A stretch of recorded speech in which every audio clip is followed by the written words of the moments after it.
আমি নীলার হাতটাকে মুচড়ে তার পেটের পেছনে দিয়ে বাঁ হাত দিয়ে তার কোমর ধরে টান দিয়ে চেপে ধরলাম। কুত্তা বিলাই লুচ্চা কোথাকার, আমাকে ছাড় বলছি, না হলে ভালো হবে না কিন্তু। নীলার কোনো কথা না শুনেই তার কাঁধে মুখ গুজে তার নাকে ফু দিয়ে চুলগুলো উড়িয়ে দিতেই নীলা কেমন যেন চুপচাপ হয়ে গেল। তার মুখ দিয়ে কোনো কথাই বেরোচ্ছে না।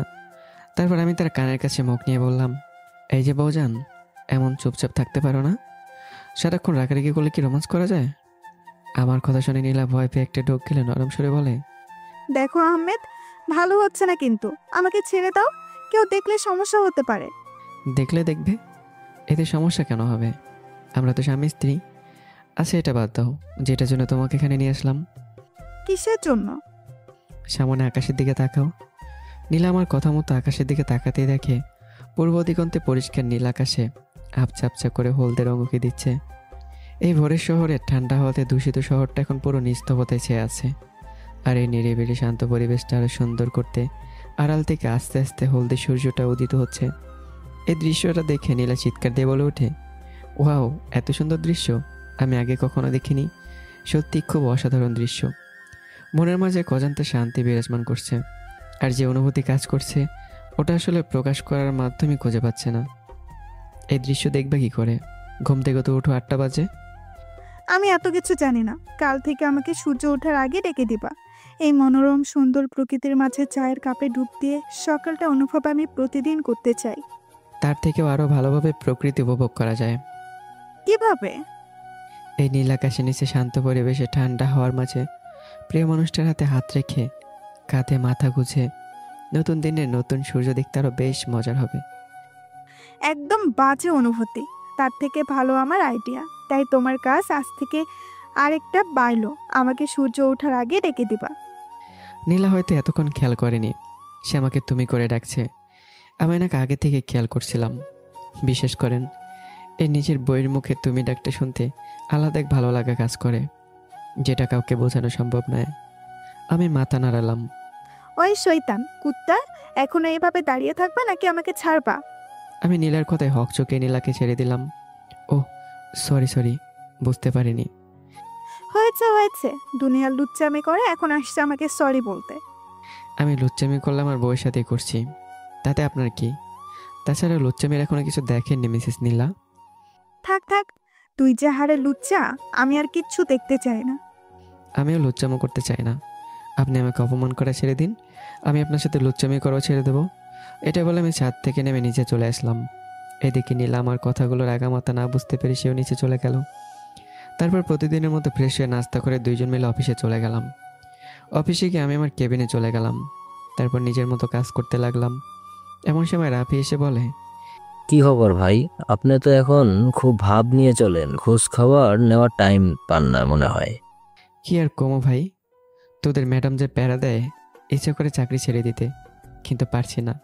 কারণ তুমি তাকে ভালোবাসো। দূর, বাজে কথা বাদ দে। তা তোদের লাইন কেমন চলছে? ভালো, কিন্তু মামা প্রচুর প্যারা দেয়। আগে তো সবার সাথে কথা বলতে পারছিলাম, কিন্তু এখন মেয়েদের সাথে কথা বললে রাগে বোমা হয়ে যায়। শালার একটু নিজের মতো করে চলতে পারছি না। যাও না, আরও রিলেশনে যাও, এখন বোঝো ঠেলা। ও, আপনাদের তো বলাই হয়নি, মিম আর রাফি রিলেশনে গেছে। তবে যাই বলিস, মেম কিন্তু আমাকে অনেক ভালোবাসে। হুম, বুঝলাম। এখন আমার ট্রিট কখন দিবি? আচ্ছা, আজকে দিব ট্রিট। আর তোর সাথে একজনের পরিচয়ও করিয়ে দেব। কে? ওটা দুপুরে দেখবি। বাই, অনেক কাজ। এটা বলে রাফি চলে গেল। আর আমি আমার মতো কাজ করতে থাকলাম। এইদিকে নীলা কাজ করছে, হঠাৎ তার ফোনটা বেজে উঠলো। ফোনটা হাতে নিয়ে দেখে এটা তার বান্ধবী মিমি। রিসিভ করে, মিমি বল। তোর ওই ছোট লোক পিয়ে কি অফিসে আছে?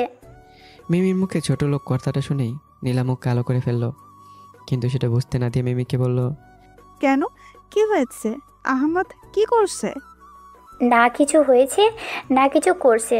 যা হওয়ার সামনে হবে, আর যা করার আমি করব।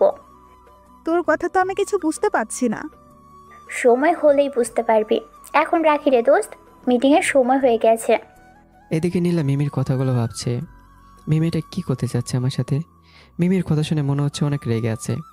তাহলে কি আমাকে মারবে? ধ্যাত, আমি অনেক কী ভাবছি। এইসব বলেই নীলা আমার দিকে তাকিয়ে দেখে আমি খুব মন দিয়ে কাজ করছি। এই ছেলের মধ্যে এমন কি আছে যেটা আমাকে তার দিকে টানে? এমন টান তো আমি আগে অনুভব করিনি। তাহলে হঠাৎ করে? না না, আমি এসব কি ভাবছি? তার সাথে আমার কি করে যায়? এটা বলে নীলা আমাকে কল দিল। হ্যালো ম্যাম, বলেন। তাড়াতাড়ি আমার রুমে আয়। তারপর আমি নীলা রুমে চলে গেলাম। যা, আমার জন্য 1 কাপ চা নিয়ে আয়। আমি কিছু না বলে চা আনতে চলে গেলাম।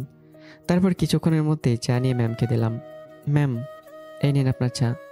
নীলা চায়ের কাপে এক চুমুক দিয়ে বলে, আমার চা খেতে ইচ্ছে করছে না, আমার জন্য কফি নিয়ে আয়। এবার আমি কিছু মনে না করে কফি নিয়ে আসলাম। কফিটা হালকা খেয়ে বলে, আমার জন্য পানি নিয়ে আয়।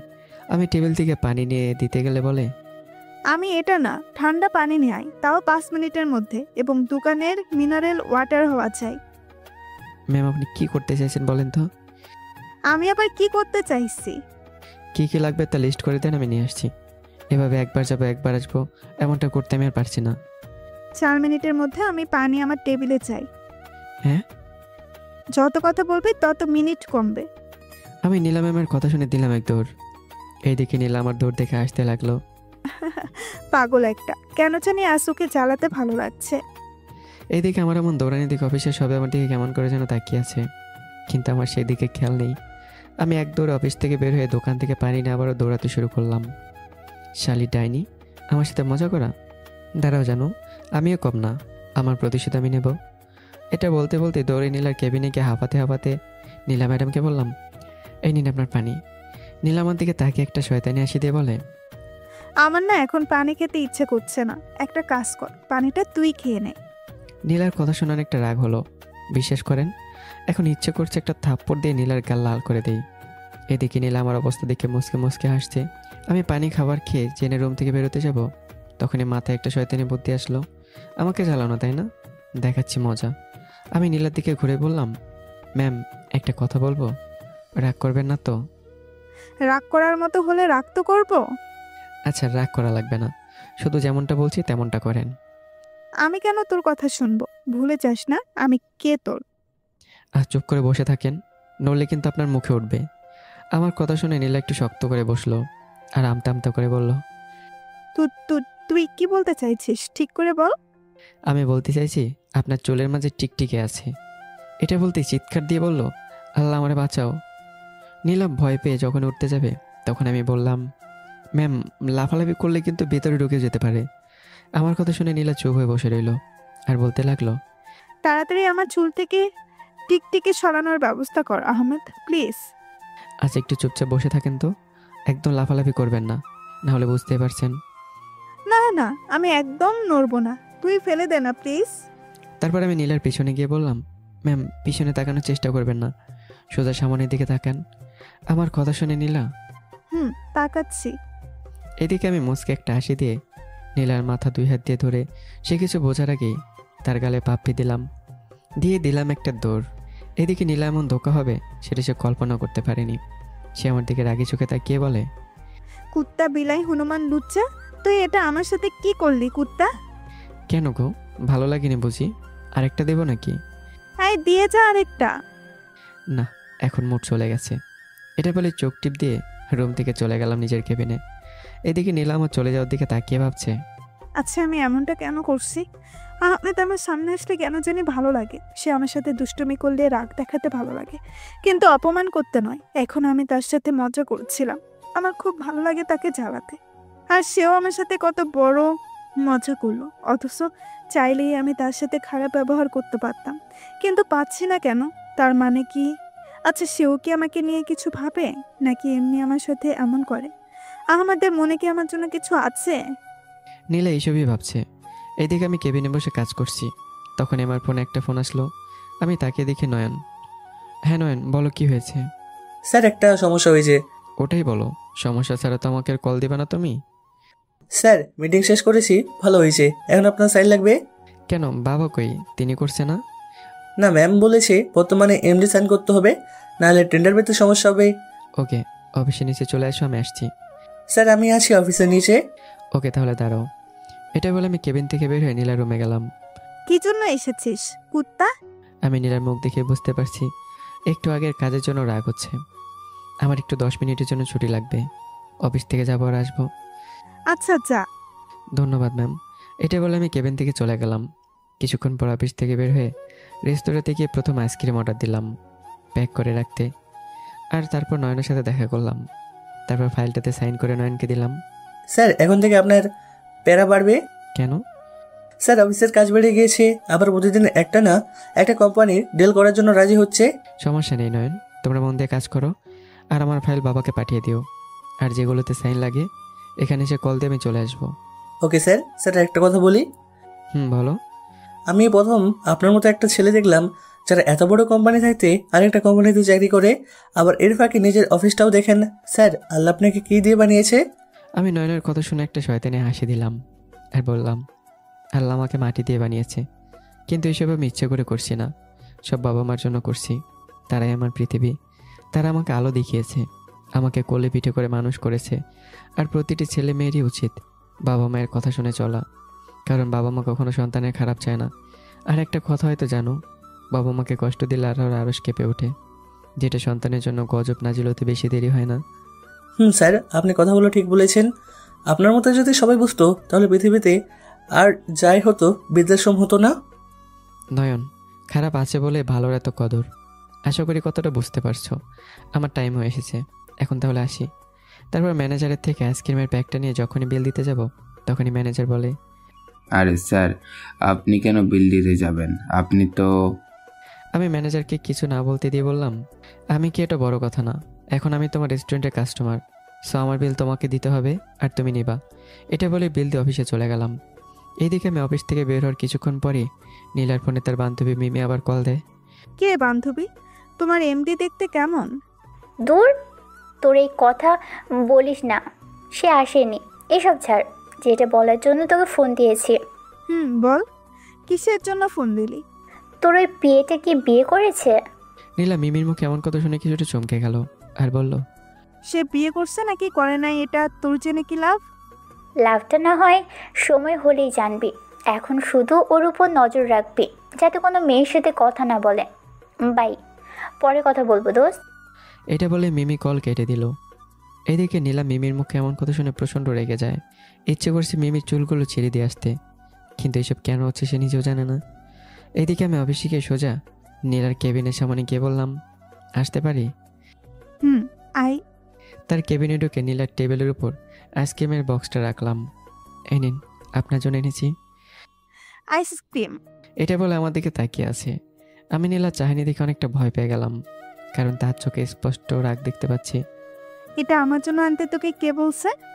কেন, আমি আনছি। খাবার জিনিস আনতে তো জিজ্ঞেস করা লাগে না? জিজ্ঞেস করা লাগে? যদি আইসক্রিম আনে তোর মতো ছোট লোক, তাহলে জিজ্ঞেস করা তো লাগবেই। আচ্ছা, যে আনুক, এনেছে, এখন ফেলে দিতে পারবা না, এখন খেয়ে নাও। আমার কথা বলতে দেরি নীলা আইসক্রিমটা আমার দিকে ছুঁড়ে মেরে বলল, ফেলে দিব? তোর মতো ছোট লোকের টাকা দিয়ে আনা কিচ্ছু খাবো না। তুই ভাবলি কি করে? যা গিয়ে এই রাস্তার আইসক্রিম কোনো রাস্তার মানুষকে খাওয়াগা। নীলার এমন কথায় খুব কষ্ট পেয়েছি। তার খাওয়ার ইচ্ছে নেই, সে সুন্দরভাবে বললেই হতো, কিন্তু কথাগুলো অপমান করে বলেছে। আপনি চাইলে সুন্দরভাবে বলতে পারতেন, এটা না করেই। এই শোন, তুই আমাকে জ্ঞান দিতে আসিস না। আমি জানি কার সাথে কেমন ব্যবহার করতে হয়। যা আমার চোখের সামনে থেকে। আমি সেখানে আর এক মুহূর্ত দাঁড়িয়ে না থেকে নীলার কেবিন থেকে বের হয়ে অফিসের ফ্রিজে আইসক্রিমটা রেখে দিলাম। দুপুরে খাওয়ার পর না, রাফিয়ার মেমের সাথে ভাগ করে খাবো। এদিকে নীলা মাথায় হাত দিয়ে টেবিলে বসে আছে আর ভাবছে, এটা আমি কি করলাম, কার রাগ কাকে দেখালাম। আবার পরক্ষণে বলে, যা করছি বেশ করেছি, ওর মতো ছোটো লোকের জিনিস কি আমি খাবো? আমার খেতে মন চাইলে টাকা দিয়ে আমি আনতাম। ওই ছোটো লোকটা আনার কে? আইসে স্বামী সাজতে। এইসব সে একা একা ভাবছিল। এদিকে আমি নিজের কেবিনে এসে নিজের কাজে মন দিলাম। তখনই ফোনটা বেজে উঠলো। কাজে মন থাকায় ফোন না দেখে রিসিভ করে আমি কিছু বলতে যাবো, তার আগে ওই পাশ থেকে বলল, তুই যত আমার সাথে দূরে যাবি, আমি তোর কাছে আসবো। আমি বুঝতে পারছি এটা সে মেয়ে যে আমাকে বিরক্ত করে। তা ম্যাডাম, পরিচয় না জানলে তো দূরে ঠেলে দেব, কারণ চারদিকে এখন শুধু প্রতারক। তাই তো, এই কথা মাথায় আসেনি। হ্যাঁ ম্যাডাম, এইবার যখন কথাটা মাথায় এসেছে তখন পরিচয়টা দিয়ে ফেলুন। তুমি আমাকে খুব ভালো করেই চিনো। আমি হলাম মিমি। কোন মিমি? তুমি কয়জনকে চিনো মিমি নামে? একজন কেউ না। আমি নীলার বান্ধবী মিমি বলছি। একদিন ফাইল একটা নিয়ে আমার অফিসে আসছিলা, আমি সে। আমি তো পরিচয় শুনে পুরো আকাশ থেকে পড়লাম। আর মুখ দিয়ে কোনো শব্দ বের হচ্ছে না। আমাকে নাকি এতদিন মিমি ম্যাডাম জ্বালাচ্ছে। দেখো, এখন পরিচয় দিয়েছি, দুইজন দুজনকে চিনি। আর আমি আগে যা বলার বলেছি। এখন তোমার থেকে উত্তর শোনার পালা। কি উত্তর দেব? আমি যে তোমাকে ভালোবাসি বলেছি, ওটার উত্তর দিবে। দেখুন, আমি আপনাকে আগেও বলেছি, এখনও বলছি, আমি বিবাহিত। আর আপনি তার প্রমাণও পেয়েছেন। কোথাকার কে একটা মেয়ে কথা বলবে ওটা তোর বউ হবে আর আমি বিশ্বাস করে ফেলবো? ওটা কখনো ভাবিস না। আমি জানি তুই এখনও বিয়ে করিসনি। দেখ, আমাকে খারাপ হতে বাধ্য করিস না। সুন্দর করে যদি না মানিস তাহলে তুলে নিয়ে আসবো। সো ভালোই ভালোই আমার প্রপোজাল অ্যাকসেপ্ট কর। এমন ধমক আমাকে দেবেন না। আমি সত্যি বলছি, আমি বিবাহিত। আর বিশ্বাস না হলে আপনার বান্ধবীকে জিজ্ঞাসা করেন, সে বলবে। আর আমাকে ডিস্টার্ব করবেন না। এটা বলে ফোন কেটে কাজ করতে লাগলাম। শালার এইদিকে এক দৌড় আর ওইদিকে আরেক দৌড়, হ্যান ত্যান। এত করতে গিয়ে ভালো মতো কাজও করতে পারছি না। দুনিয়ার সব ঝামেলা আমার কাঁধে এসে পড়ে। এদিকে আমি ফোন কাটতে মিমির আগে চোখ মুখ লাল করে ফেললো। শালার কত বড় সাহস, আমাকে ইগনোর করে। আবার বলে আমার বান্ধবী জানে সে বিবাহিত না নাকি। আমি তো জিজ্ঞেস করেছিলাম, তখনই নীলা বলেনি। আচ্ছা, আমি আবার জিজ্ঞেস করছি। এইবার যদি না শুনি তাহলে তুই আহমেদের ব্যাটাকে তুলে নিয়ে আসবো। এই বলে নীলাকে ফোন দিল। এদিকে নীলা কাজ করছিল। এমন সময় মিমির কল থেকে বিরক্ত নিয়ে ফোন রিসিভ করে। কি হয়েছে বল। তোকে ওই সময় জিজ্ঞেস করেছিলাম আহমেদ বিয়ে করেছেন কিনা। তুই বলেছিলি জানিস না, কিন্তু আহমেদকে আমি জিজ্ঞেস করলে সে বলে সে বিবাহিত। আর বিশ্বাস না হলে তোর কাছ থেকে জিজ্ঞেস করতে বলেছে। তুই নাকি জানিস। তুই একটু সত্যি করে বল তো, সে কি বিবাহিত? নীলা মিমির কথা শুনে রেগে যায়, তবুও রাগটা চেপে বলল, আচ্ছা, আমি বুঝতে পারছি না তুই ছোট লোকটার সম্পর্কে জানতে এত উঠে পড়ে লেগেছিস কেন? সে বিয়ে করলেও কি না করলেও তোর কি এসে যায়? আমার অনেক কিছুই, তুই হ্যাঁ কি না বল। আচ্ছা বলবো, আগে বল তুই এত কিছু জানতে চাস কেন? এবার মিমি বলল, আসলে তুই আমার বান্ধবী, তাই তোর কাছে কিছু লুকোনো ভালো হবে না।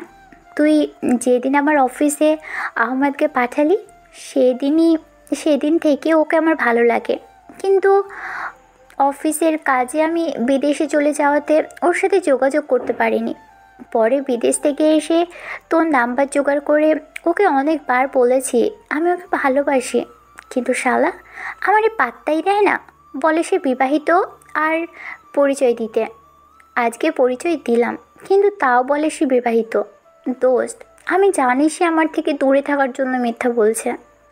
দোস্ত, তোর এই বান্ধবীর জন্য কিছু একটা কর। এদিকে মিমির মুখে এমন কথা শুনে নীলা বাকরুদ্ধ। সে বুঝতে পারছে না কি বলবে। সে কখনো ভাবতে পারেনি তার বান্ধবী এমন কথা বলবে। নীলা চুপ করে আছে। কি হলো দোস্ত, কিছু তো বল। কি হ্যাঁ হ্যাঁ বল, শুনছি। দোস্ত, আহমেদের সাথে আমার সেটিংটা করিয়ে দে। তুই যা চাইবি তাই খাওয়াবো। মিমি, তুই কি পাগল হয়েছিস? সে আমার অফিসের সামান্য একজন কর্মচারী, তাও বিয়ে।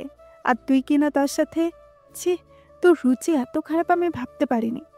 দেখ দোস্ত, ওর সাথে সংসার আমি করব, তুই করবি না। তাছাড়া সে তোর অফিসে চাকরি করে, রাস্তায় বসে ভিক্ষা তো করে না। দোস্ত, একটা কথা চিন্তা কর, তার পুরো মাসের ইনকাম যত টাকা, ওটা তোর একদিনের খরচ। ওটা তোর ভাবতে হবে না। আমার কি কম আছে যে আমি ওর টাকাতে চলতে হবে? দরকার হলে আমি ওকে ঘরে বসিয়ে খাওয়াবো, কারণ আমার অতটুকু অ্যাবিলিটি আছে। সো আমাকে নিয়ে ভাবতে হবে না। তুই শুধু বিকেলে ওই হারামজাদাকে আমার সামনে নিয়ে আয়, বাকিটা আমি সেরে ফেলবো। তুই কি সেরে ফেলবেও? কেন? বিয়ে? আজকে আমি ও শালের বিয়ে করব। আমার সাথে ভাব দেখাই, দেখবি আমি কি জিনিস। নীলা মিমির মুখে বিয়ের কথা শুনে অনেকটা রেগে গেছে। তারপর বলে, সরি দোস্ত, তার বউ তাকে সেকেন্ড বিয়ে করতে দিবে না। মানে আহমদ বিবাহিত। তুই মিথ্যা বলছিস। তুই চাইছিস আমি ওকে বিয়ে না করি, তাই মিথ্যা বলছিস। দাঁড়া, আমি এখনই তোর অফিসে আসছি। তার দরকার হবে না, কারণ বিয়েটা হয়েছে আমার সাথে। মিমি এ কথা শুনে জোরে চিৎকার দিয়ে বলে, কি? আমি এটা বিশ্বাস করি না। অন্য কারোর নাম বললে বিশ্বাস করতাম, কিন্তু তোর সাথে বিয়ে? হ্যাঁ, আমাকে কি আবুল পাইছস? যে যে ছেলেটা তুই দুই চোখেও দেখতে পারিস না, তার থেকে প্রতিশোধ নিতে তাকে তোর অফিসের গোলাম বানিয়ে নিয়েছিস, আর তুই নাকি তাকে বিয়ে করবি? মিথ্যা বলার একটা সীমা থাকে দোস্ত। আমি মিথ্যা বলছি? দাঁড়া, ওয়েট। এই বলেই নীলা মিমির হোয়াটসঅ্যাপ আর তার কিছু বিয়ের ছবি আর কাবির নামার একটা ছবি পাঠিয়ে দেয়। হোয়াটসঅ্যাপ চেক দে। মিমি নীলার কথা শুনে হোয়াটসঅ্যাপ চেক দিতেই ছবিগুলো আর কাবিনের কাগজটা দেখে তার চোখ পুরো ঝালাপালা হয়ে যায়। মিমি এটা কিছুতেই বিশ্বাস করতে পারছে না। কিরে, এখন কথা বলা বন্ধ করে দিলি কেন? তুই সব এডিট করেছিস তাই না বান্ধবী? তুই চাস আমি তোর বিয়েকে বিয়ে না করি, তাই এটা করছিস তাই না? আরে এমন কিছু না, আমি যা বলছি এবং তুই যা দেখছিস সব সত্যি। তাহলে তোর বিয়ে আমরা জানি না কেন? আমি হাইট রাখছি কারণ বিয়েটা করছি তার থেকে আরো ভালো করে প্রতিশোধ নেওয়ার জন্য। নীলার মুখে এমন কথা শুনে মিমি কিছুটা খুশি হয়ে বলে, তাহলে তুই আহমেদকে ডিভোর্স দিয়ে দিবি তাই না? কারণ তুই তো তাকে দেখতে পারিস না। আমি দেখাতে পারি না পারি, আমি তাকে কখনো ডিভোর্স দিব না। এখন থেকে ওর পিছনে আর লাগিস না, ওকে? আচ্ছা, ভালো থাকিস। এই বলে মিমি ফোন কেটে দিল। এইদিকে নীলা বলে, কত বড় ডাইনি আমার জামাইয়ের দিকে চোখ দেয়, আমি থাকতে কি না আমার জামাইকে বিয়ে করবে? কত বড় সাহস! আর আমার জামাইয়ের কথা বলতে হবে, সে অনেক ভালো। এদিকে আমি কাজ করতে করতে কখন যে দুপুর হয়ে গেছে টেরও পাইনি। কাজ বাদ দিয়ে কেবিন থেকে বের হয়ে দেখে রাফি আমার সামনে। তুই বের হয়েছিস, আমি আরও তোকে ডাকতে যাচ্ছিলাম, চল তাহলে ক্যান্টিনে। তারপর আমি ফ্রিজ থেকে আইসক্রিমটা নিয়ে দুইজন মিলে ক্যান্টিনের দিকে যেতে লাগলাম। কিরে রাফি, ভাবি কই? সে ক্যান্টিনে আছে, চল। তারপর দুইজন মিলে ক্যান্টিনে চলে গেলাম। ওখানে গিয়ে দেখি মিম কোনো একটা মেয়ের সাথে বসে কথা বলছে। আমরা দুইজন তাদের সাথে গিয়ে বসে পড়লাম। তারপর রাফির কানে কানে বললাম, কিরে মেয়েটা? দোস্ত, আমার শালিকা হয়। ও, দেখতে তো মাশাআল্লাহ। ভাইয়া, এ হচ্ছে আমার কাজিন রিয়া। আর রিয়া, উনি হচ্ছে তোর দোলা ভাই আর ওর বন্ধু। হাই দোলা ভাই। High mister. হাই। আসলে অনেকদিন থেকে আপুকে বলেছিলাম দলা ভাইকে দেখবো, কিন্তু আপু বুঝতেই চাইছে না। কাল খুব কষ্ট করে মানালাম। ও আচ্ছা, তাহলে খাবার অর্ডার দিয়ে আসি। তারপর রাফিকে খাবার অর্ডার দিয়ে আসলো। তখন রিয়া বলে উঠলো, আইসক্রিমটা কার জন্য? ভাবির জন্য বুঝি? হুম হুম। মেয়েটার কথা শুনে মনে মনে বললাম, তুমি ঠিকই ধরেছো বালিকা, তবে তোমার ভাবে এই ছোট লোকেরা না জিনিস খাবে না। আরে না, রাফি বললো কার সাথে যেন পরিচয় করিয়ে দেবে, তাই জন্যই তো আসলাম। ও মা, তাহলে তো আমার জন্য আনছেন। কই দেন, আমি খাবো। এটা বলে রিয়া আমার থেকে আইসক্রিম বক্সটা নিল। তারপর খাবার চলে আসতেই সবাই মিলে আড্ডা দিতে দিতে খাবার খেতে লাগলাম। এইদিকে নীলা কেবিনে গিয়ে বসে খাচ্ছে। হঠাৎ করে মনিটরে আমাকে দেখে রাফি মিম আরেকটা মেয়ের সাথে আড্ডা দিতে। তার থেকে বেশি রাগ হয়েছে যখন দেখলো তার জন্য আনা আইসক্রিম একটা অচেনা মেয়ের হাতে। এটা দেখে নীলা রাগে খাবার ছুঁড়ে মারে। আহমেদের বাচ্চা, তোকে তো আমি আজ ছাড়বো না। একবার আয় কেবিনে, আমার জন্য আনা আইসক্রিম তুই অন্য মেয়েকে দিস, তার সাথে আবার হেসে হেসে কথা বলছিস। বের করব সব, আয় শুধু। এটা বলে পিয়নকে বলে ফেলে দেওয়া খাবারগুলো পরিষ্কার করতে। আর ভেতরে ভেতরে আমার দিকে তাকিয়ে রাগে ফুসতেছে। এদিকে আমরা সবাই খাওয়া দাওয়া শেষ করে হালকা আড্ডা দিলাম। আচ্ছা রিয়া, পরে একসময় দেখা হলে আড্ডা দেব। এখন অনেক কাজ আছে, আমাকে যেতে হবে, বাই। জি ভাইয়া। তারপর আমি বিদায় নিয়ে চলে আসলাম নিজের কেবিনে। আমি চেয়ারে যখনই বসতে যাব তখনই নীলার ডাক, তাই আমি দেরি না করে নীলার কেবিনে গেলাম। আমি নীলার দিকে তাকিয়ে দেখি সে রাগের দৃষ্টিতে আমার দিকে তাকিয়ে আছে। আল্লাহ জানে এই ডাইনির আবার কি মনে করে আমার উপর রাগ করবে। তুই খাবার খেতে গিয়েছিস, আমাকে বলে গিয়েছিস? আমি খাবার খেতে গেলে আপনার অনুমতি কেন লাগবে? লাগবে, কারণ আমি তোর বউ, বস, দুইটাই লাগি। না ম্যাম, ছোট লোকের আপনি কখনো বউ হতে পারেন না, বস লাগেন। কিন্তু আমার খাবারের ব্যাপারে আপনার থেকে অনুমতি নিতে হবে, এটা কোনো আইনে লেখা নেই। মুখে মুখে তর্ক করছিস কিন্তু ভালো হবে না। কখনো কি ভালো হয়েছে? চুপ থাকলেও অপমানিত হয়েছি, আর চুপ না থাকলেও। তাছাড়া আমি তর্ক করছি না, আপনি যেটা বলেছেন ওটা মনে করিয়ে দিচ্ছি। এতে আমার ভুল হলে ক্ষমা প্রার্থী। আমার জন্য আইসক্রিম এনেছিলি যে, ওটা কোথায়?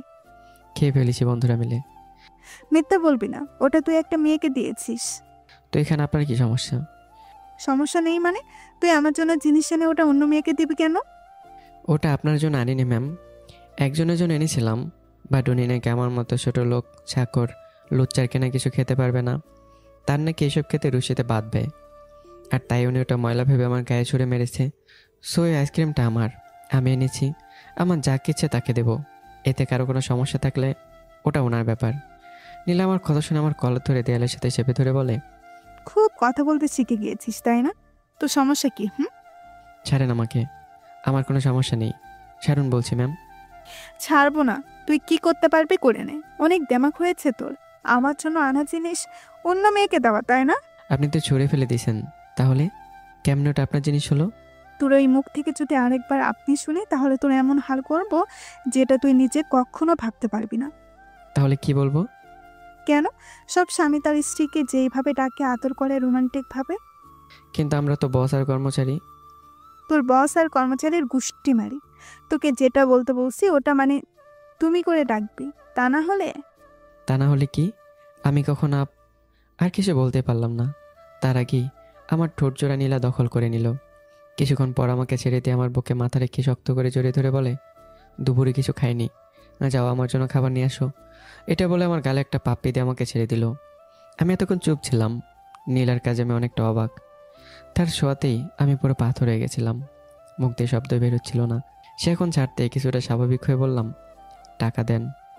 বউয়ের কাছে টাকা খুঁজতে লজ্জা করে না তোমার?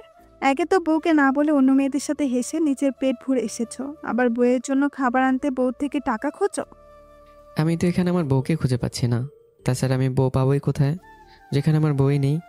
আর টাকা খুঁজতেছে এই কারণে, অনেকের তো আবার আমাদের মতো ছোট লোক গরিব খেতে আনা খাবার খাবেই না সে, কারণ আমাদের আনা খাবার নাকি রাস্তার ছেলেরা খেতে পারে। যাকে এখন টাকা দেন, খাবার নিয়ে আসি। না, আমি টাকা দিব না। তুমি তোমার টাকা দিয়ে আনলে আমি খাবো। তাহলে না খেয়ে থাকেন, কারণ আমারও তো যোগ্যতা হয়নি যে নিজের টাকা দিয়ে অন্য কাউকে খাওয়াবো। খেতে চাইলে পিয়ন চাচাকে দিয়ে আনিয়ে নিন। এটা বলে আমি আমার কেবিনে চলে আসলাম। নিজেকে ভাবি কি, আমি কি খেলার বোতল? আর ওনার হাতে চাবি আছে আর আমাকে ঘোরাবে? আমি তার ইচ্ছে মতো নাচবো নাকি? অনেক সহ্য করেছি ওনার অত্যাচার, আর এখন থেকে আমি সহ্য করব না। এবার আমার খেলা দেখবে মিসেস নীলা। এইদিকে নীলা আমার যাওয়ার দিকে করুণ চোখে তাকিয়ে বলল, এটা কি হলো? অনেক শখ করে চাইছিলাম জামাইয়ের হাতে খাবো, কিন্তু শালা তো দামাক দেখিয়ে চলে গেল। তাতে কি হয়েছে? একটু আগে যেটা খেয়েছি এতেই চলবে। আমার খাবার খাওয়া লাগবে না। এখন থেকে থেকে মিষ্টি খেতে পারলেই হলো। সন্ধ্যায় অফিস শেষ হতেই নিচে গিয়ে গাড়িতে বসে অপেক্ষা করছি নীলার জন্য। এইদিকে নীলা আমাকে অফিসে খুঁজে না পেয়ে মন খারাপ করে নিচে চলে আসলো। নীলা হয়তো ভেবেছে আমি চলে গেছি। নীলা নিচে এসে গাড়ির কাছে এসেই আমাকে গাড়ির ভেতর দিকে খুশি হয়ে সামনে চিটে গিয়ে বসলো। আমি নীলার কাণ্ড দেখে অনেকটা অবাক। নীলার দিকে তাকিয়ে থাকলাম, কারণ আজ হঠাৎ নীলার কি হলো? সে আমার সাথে বসলো। আমার এমন তাকিয়ে থাকা দেখে নীলা বলল, কি হয়েছে? এমনভাবে তাকিয়ে কি দেখছো? দেখার অনেক সময় পাবা, আগে বাসায় চলো। আমি কিছু না বলেই চুপচাপ গাড়ি চালাতে লাগলাম। কিছুক্ষণ নীরবতা পালন করছিলাম দুজন। তখনই নীলা নীরবতা ভেঙে বলল, মেয়েটা কে ছিল?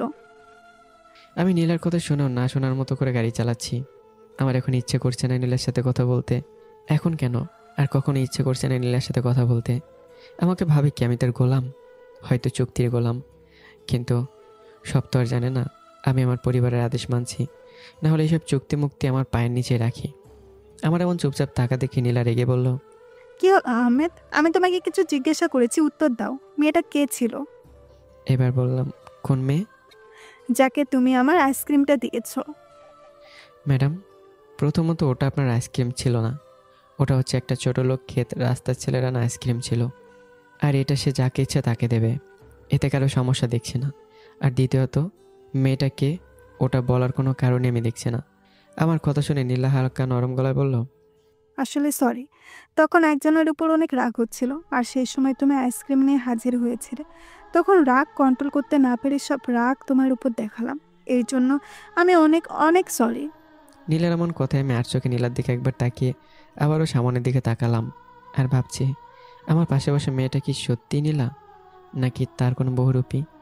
যে মেয়েটা তার কথা কাজকে সবসময় ওপরে রাখতো, তার ভুল হলে সেটাই ঠিক মনে করে চলতো। সে কখনো নিজের ভুলগুলো স্বীকার পর্যন্ত করতো না। আর আজ সে মেয়ে কিনা আমাকে সরি বলে? ব্যাপারটা তো হজম হচ্ছে না। কি হলো, চুপ করে আছো কেন? কিছু তো বলো। আমার এখন কথা বলতে ইচ্ছে করছে না, আমাকে ভালোভাবে গাড়ি চালাতে দিন। আমার কথা শুনে নীলা আমার দিকে একবার তাকিয়ে বলল, আজ থেকে কোনো মেয়ের সাথে ফোনে বা সামনাসামনি কথা বলবা না, আর বিশেষ করে আমার বান্ধবী মিমির সাথে একদমই না। কথাটা কান দিয়ে ঢুকিয়ে মাথায় সেট করে নাও, বুঝলে? আমি কিছু না বলে গাড়ি চালাচ্ছি। কোনো মেয়ের সাথে কথা বললে তার ফল ভালো হবে না। তুমি আমাকে ভালো করে চিনো, আমি কি করতে পারি। এটা বলে নীলা চুপ হয়ে গেল। কিছুক্ষণ পরে বাসায় পৌঁছে গেলাম। বাসায় এসে ফ্রেশ হয়ে ছাদে চলে গেলাম। এইদিকে নীলা রুমে এসে ফ্রেশ হয়ে বিছানায় বসে নিজে নিজে বলতে লাগলো, আসলে অন্যের জন্য নিজেকে পরিবর্তন করতে নেই। আমি আমার সব রাগ ইগো মাটিতে ফেলে শয়তানটাকে সরি বললাম, আর শয়তানটা আমাকে ভাব দেখালো। আচ্ছা, আমিও দেখবো শয়তানটা কতদিন আমার সাথে ভাব দেখিয়ে চলে। আমিও আর ওকে কিচ্ছু বলবো না। এদিকে আমি ছাদে বসে গেম খেলছি মনটা ভালো করার জন্য। এমন সময় ওই ডিম্মির বাচ্চা থুকু মিমি কল দিয়েছে। দেখছেন, মেজাজটাই খারাপ করে দিল। শালার এনিমির সাথে ফাইট করছে, এমনভাবে কলটা আসতে হলো। একটা বিরক্তি নিয়ে ফোনটা ধরলাম। হ্যালো। আহমদ, তুমি এমনটা করতে পারলে? কি করলাম? আমাদের না জানিয়ে নিজের ম্যামকে বিয়ে করলে, আর আমরা কেউ জানিও না। আসলে ম্যাম, নীলা ম্যাডাম কাউকে বলতে মানা করেছে। কেন কেন? ওটা জানি না। আচ্ছা, নীলা তো তোমাকে একদম সহ্য করতে পারে না। তাছাড়া তোমাকে অনেক অপমান অত্যাচার করে। তাহলে তাকে কেন বিয়ে করলে? আমি রাজি ছিলাম না। নীলা ম্যাডামই আমাকে জোর করে বিয়ে করেছে। এতে আমি কি করব? আচ্ছা, ভালো থেকো নীলাকে নিয়ে। আর এতদিন যে পাগলামিগুলো করেছি ওগুলো ক্ষমা করে দিও। বাই। এটা বলে মিমি ফোনটা কেটে দিল। কিন্তু তার শেষের কথাগুলো শুনে মনে হচ্ছে সে কান্না করছে। কিছু করার নেই, দুনিয়াটা এমনই। কেউ চাইলে পায় না, আর কেউ না চাইতে পায়। আবার কেউ না পেলে অন্যের জিনিস জোর করে ছিনিয়ে নেয়। এটাই বাস্তবতা। এইসব আর না ভেবেই নিচে চলে গেলাম খাবার খেতে। খাবার খেয়ে রুমে এসে সোফায় শুয়ে ফোন টিপতে লাগলাম। এইদিকে নীলাও খাওয়া শেষ করে রুমে এসে আমার দিকে একটু তাকিয়ে থেকে বলল, আহমেদ শোনো, তোমাকে একটা কথা বলার ছিল। বলেন, কি বলবেন? আজ থেকে তোমাকে আর সোফায় ঘুমানো লাগবে না, বিছানায় আসো। সরি, আমার মতো ক্ষেত ছোট লোকে যোগ্যতা হয়নি আপনার মতো স্মার্ট মেয়ের সাথে বিছানা শেয়ার করার। তুমি এইভাবে কেন বলছো? তুমি আমার স্বামী, আর আমার সাথে থাকতে তোমার কিসের যোগ্যতা লাগবে? আসো তো, বেশি কথা না বলে। এতদিন যে যোগ্যতার অভাবে আমাকে দূরে রেখেছে, সে যোগ্যতা এখন আমার হয়নি। আর স্বামী, তাও আপনার। আগে বলেন তো, আপনি নেশা পানি কতটুকু করেছেন? আহমেদ, তুমি কিন্তু বেশি বেশি বলছো। আমি কেন নেশা করব? না, কারণ আজ হঠাৎ করে যাকে আপনি স্বামী বলে মানেন না, আর কখনো মানবেনও না, তাকে হঠাৎ করে স্বামী স্বামী বলছেন কেন? তাকে তো আপনি বিয়ে করেছেন কষ্ট দেওয়ার জন্য, আপনার গোলামি করার জন্য। নাকি এসব আপনি অপমান করার জন্য নতুন কোনো প্ল্যান করছেন? হ্যাঁ, আপনি আমাকে অপমান করার জন্য প্ল্যান করছেন? প্লিজ বিশ্বাস করো, আমি এমনটা কখনো চিন্তাও করিনি। না, সবাইকে বিশ্বাস করা যায়, তবে আপনাকে না। আপনি নিজের স্বার্থের জন্য সবই করতে পারেন। আর বেশি কথা বলবেন না তো, শান্তি মতো ঘুমোতে দিন। আইসে অপমান করতে করুন, তাতে সমস্যা কোথায়? কিন্তু মিথ্যা মায়া দেখে অপমান কেন করতে যাবেন? অনেক সহ্য করি সে অপমান অত্যাচার, ভালোবাসার হাতও বাড়িয়েছিলাম। কিন্তু যার মধ্যে থাকে রাগ অহংকার জেদ, সে কি করে বুঝবে ভালোবাসার মূল কি? যাকে ভুল ধরিয়ে দিলে সে অপমান মনে করে প্রতিশোধ নিতে এত বড় কাহিনী করে, সে কিভাবে বুঝবে সম্পর্কের মানে? সে তো বোঝে টাকা, সম্পত্তি আর বিলাসিতা। নিজে নিজে এসব বলে ঘুমিয়ে গেলাম। এরপর থেকে নীলা আমাকে আর কিছু বলতে আসলে আমি তাকে এড়িয়ে চলি, কিন্তু কাজের কথা বলে টুকটাক বলি। আমার এমন ব্যবহারে নীলা মাঝে মাঝে আমাকে অনেক কিছু বলতে চায়, তবে আমি তাকে সুযোগই দিই না। এভাবে বেশ কিছুদিন চলে গেল। অফিসে বসে কাজ করছি, তখনই রাপি এসে বলল, কিরে মামা, লাঞ্চ করবি না? করবই তো, কিন্তু এখন তো মনে হয় টাইম হয়নি। ধুর হালা, কি কস টাইম হয়নি? একবার ঘড়ির দিকে তাকা। রাপির কথা মতো ঘড়ির দিকে তাকাতে অবাক হলাম। শালার কখন যে দুপুর হয়ে গেল আমি টেরই পেলাম না। আচ্ছা চল তাহলে। দুইজন মিলে খাবার খেতে গেলাম। ক্যান্টিনে যেতেই দেখি ওখানে আগে থেকেই মিম বসে আছে। তারপর তিনজন মিলে খাবার খেতে লাগলাম। তখনই রাফি বলে উঠল, দোস্ত, তোকে একটা কথা বলার ছিল। আসলে আমি একা বলতে পারতাম, কিন্তু দুইজনে মিলে কথাটা বললে ভালো হয়। আরে কথায় তো ঘোরাচ্ছিস কেন? বল তো কি বলবি?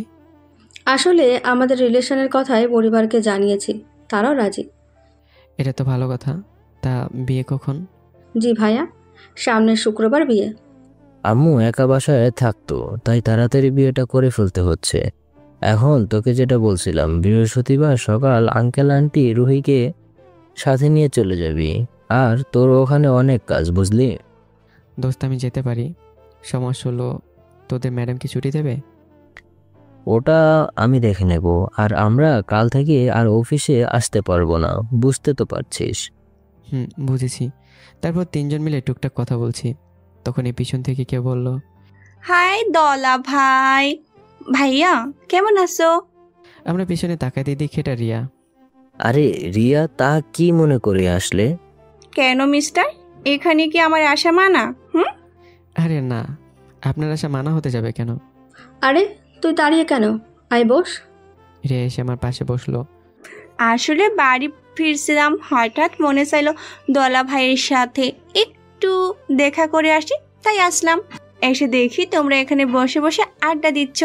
তখন মিম বলে উঠলো, তা বোন, আমার দুলা ভাইয়ের সাথে দেখা করতে নাকি অন্য কারোর সাথে দেখা করতে আসলাম? মিমের কথা শুনে রাফি মিম হাসলো আর রিয়া একটু লাজুক হাসি দিল। আমি রিয়ার দিকে তাকালাম। তা ম্যাডাম, এখানে কি আপনার কেউ আছে যার সাথে একান্ত দেখা করতে এসছেন?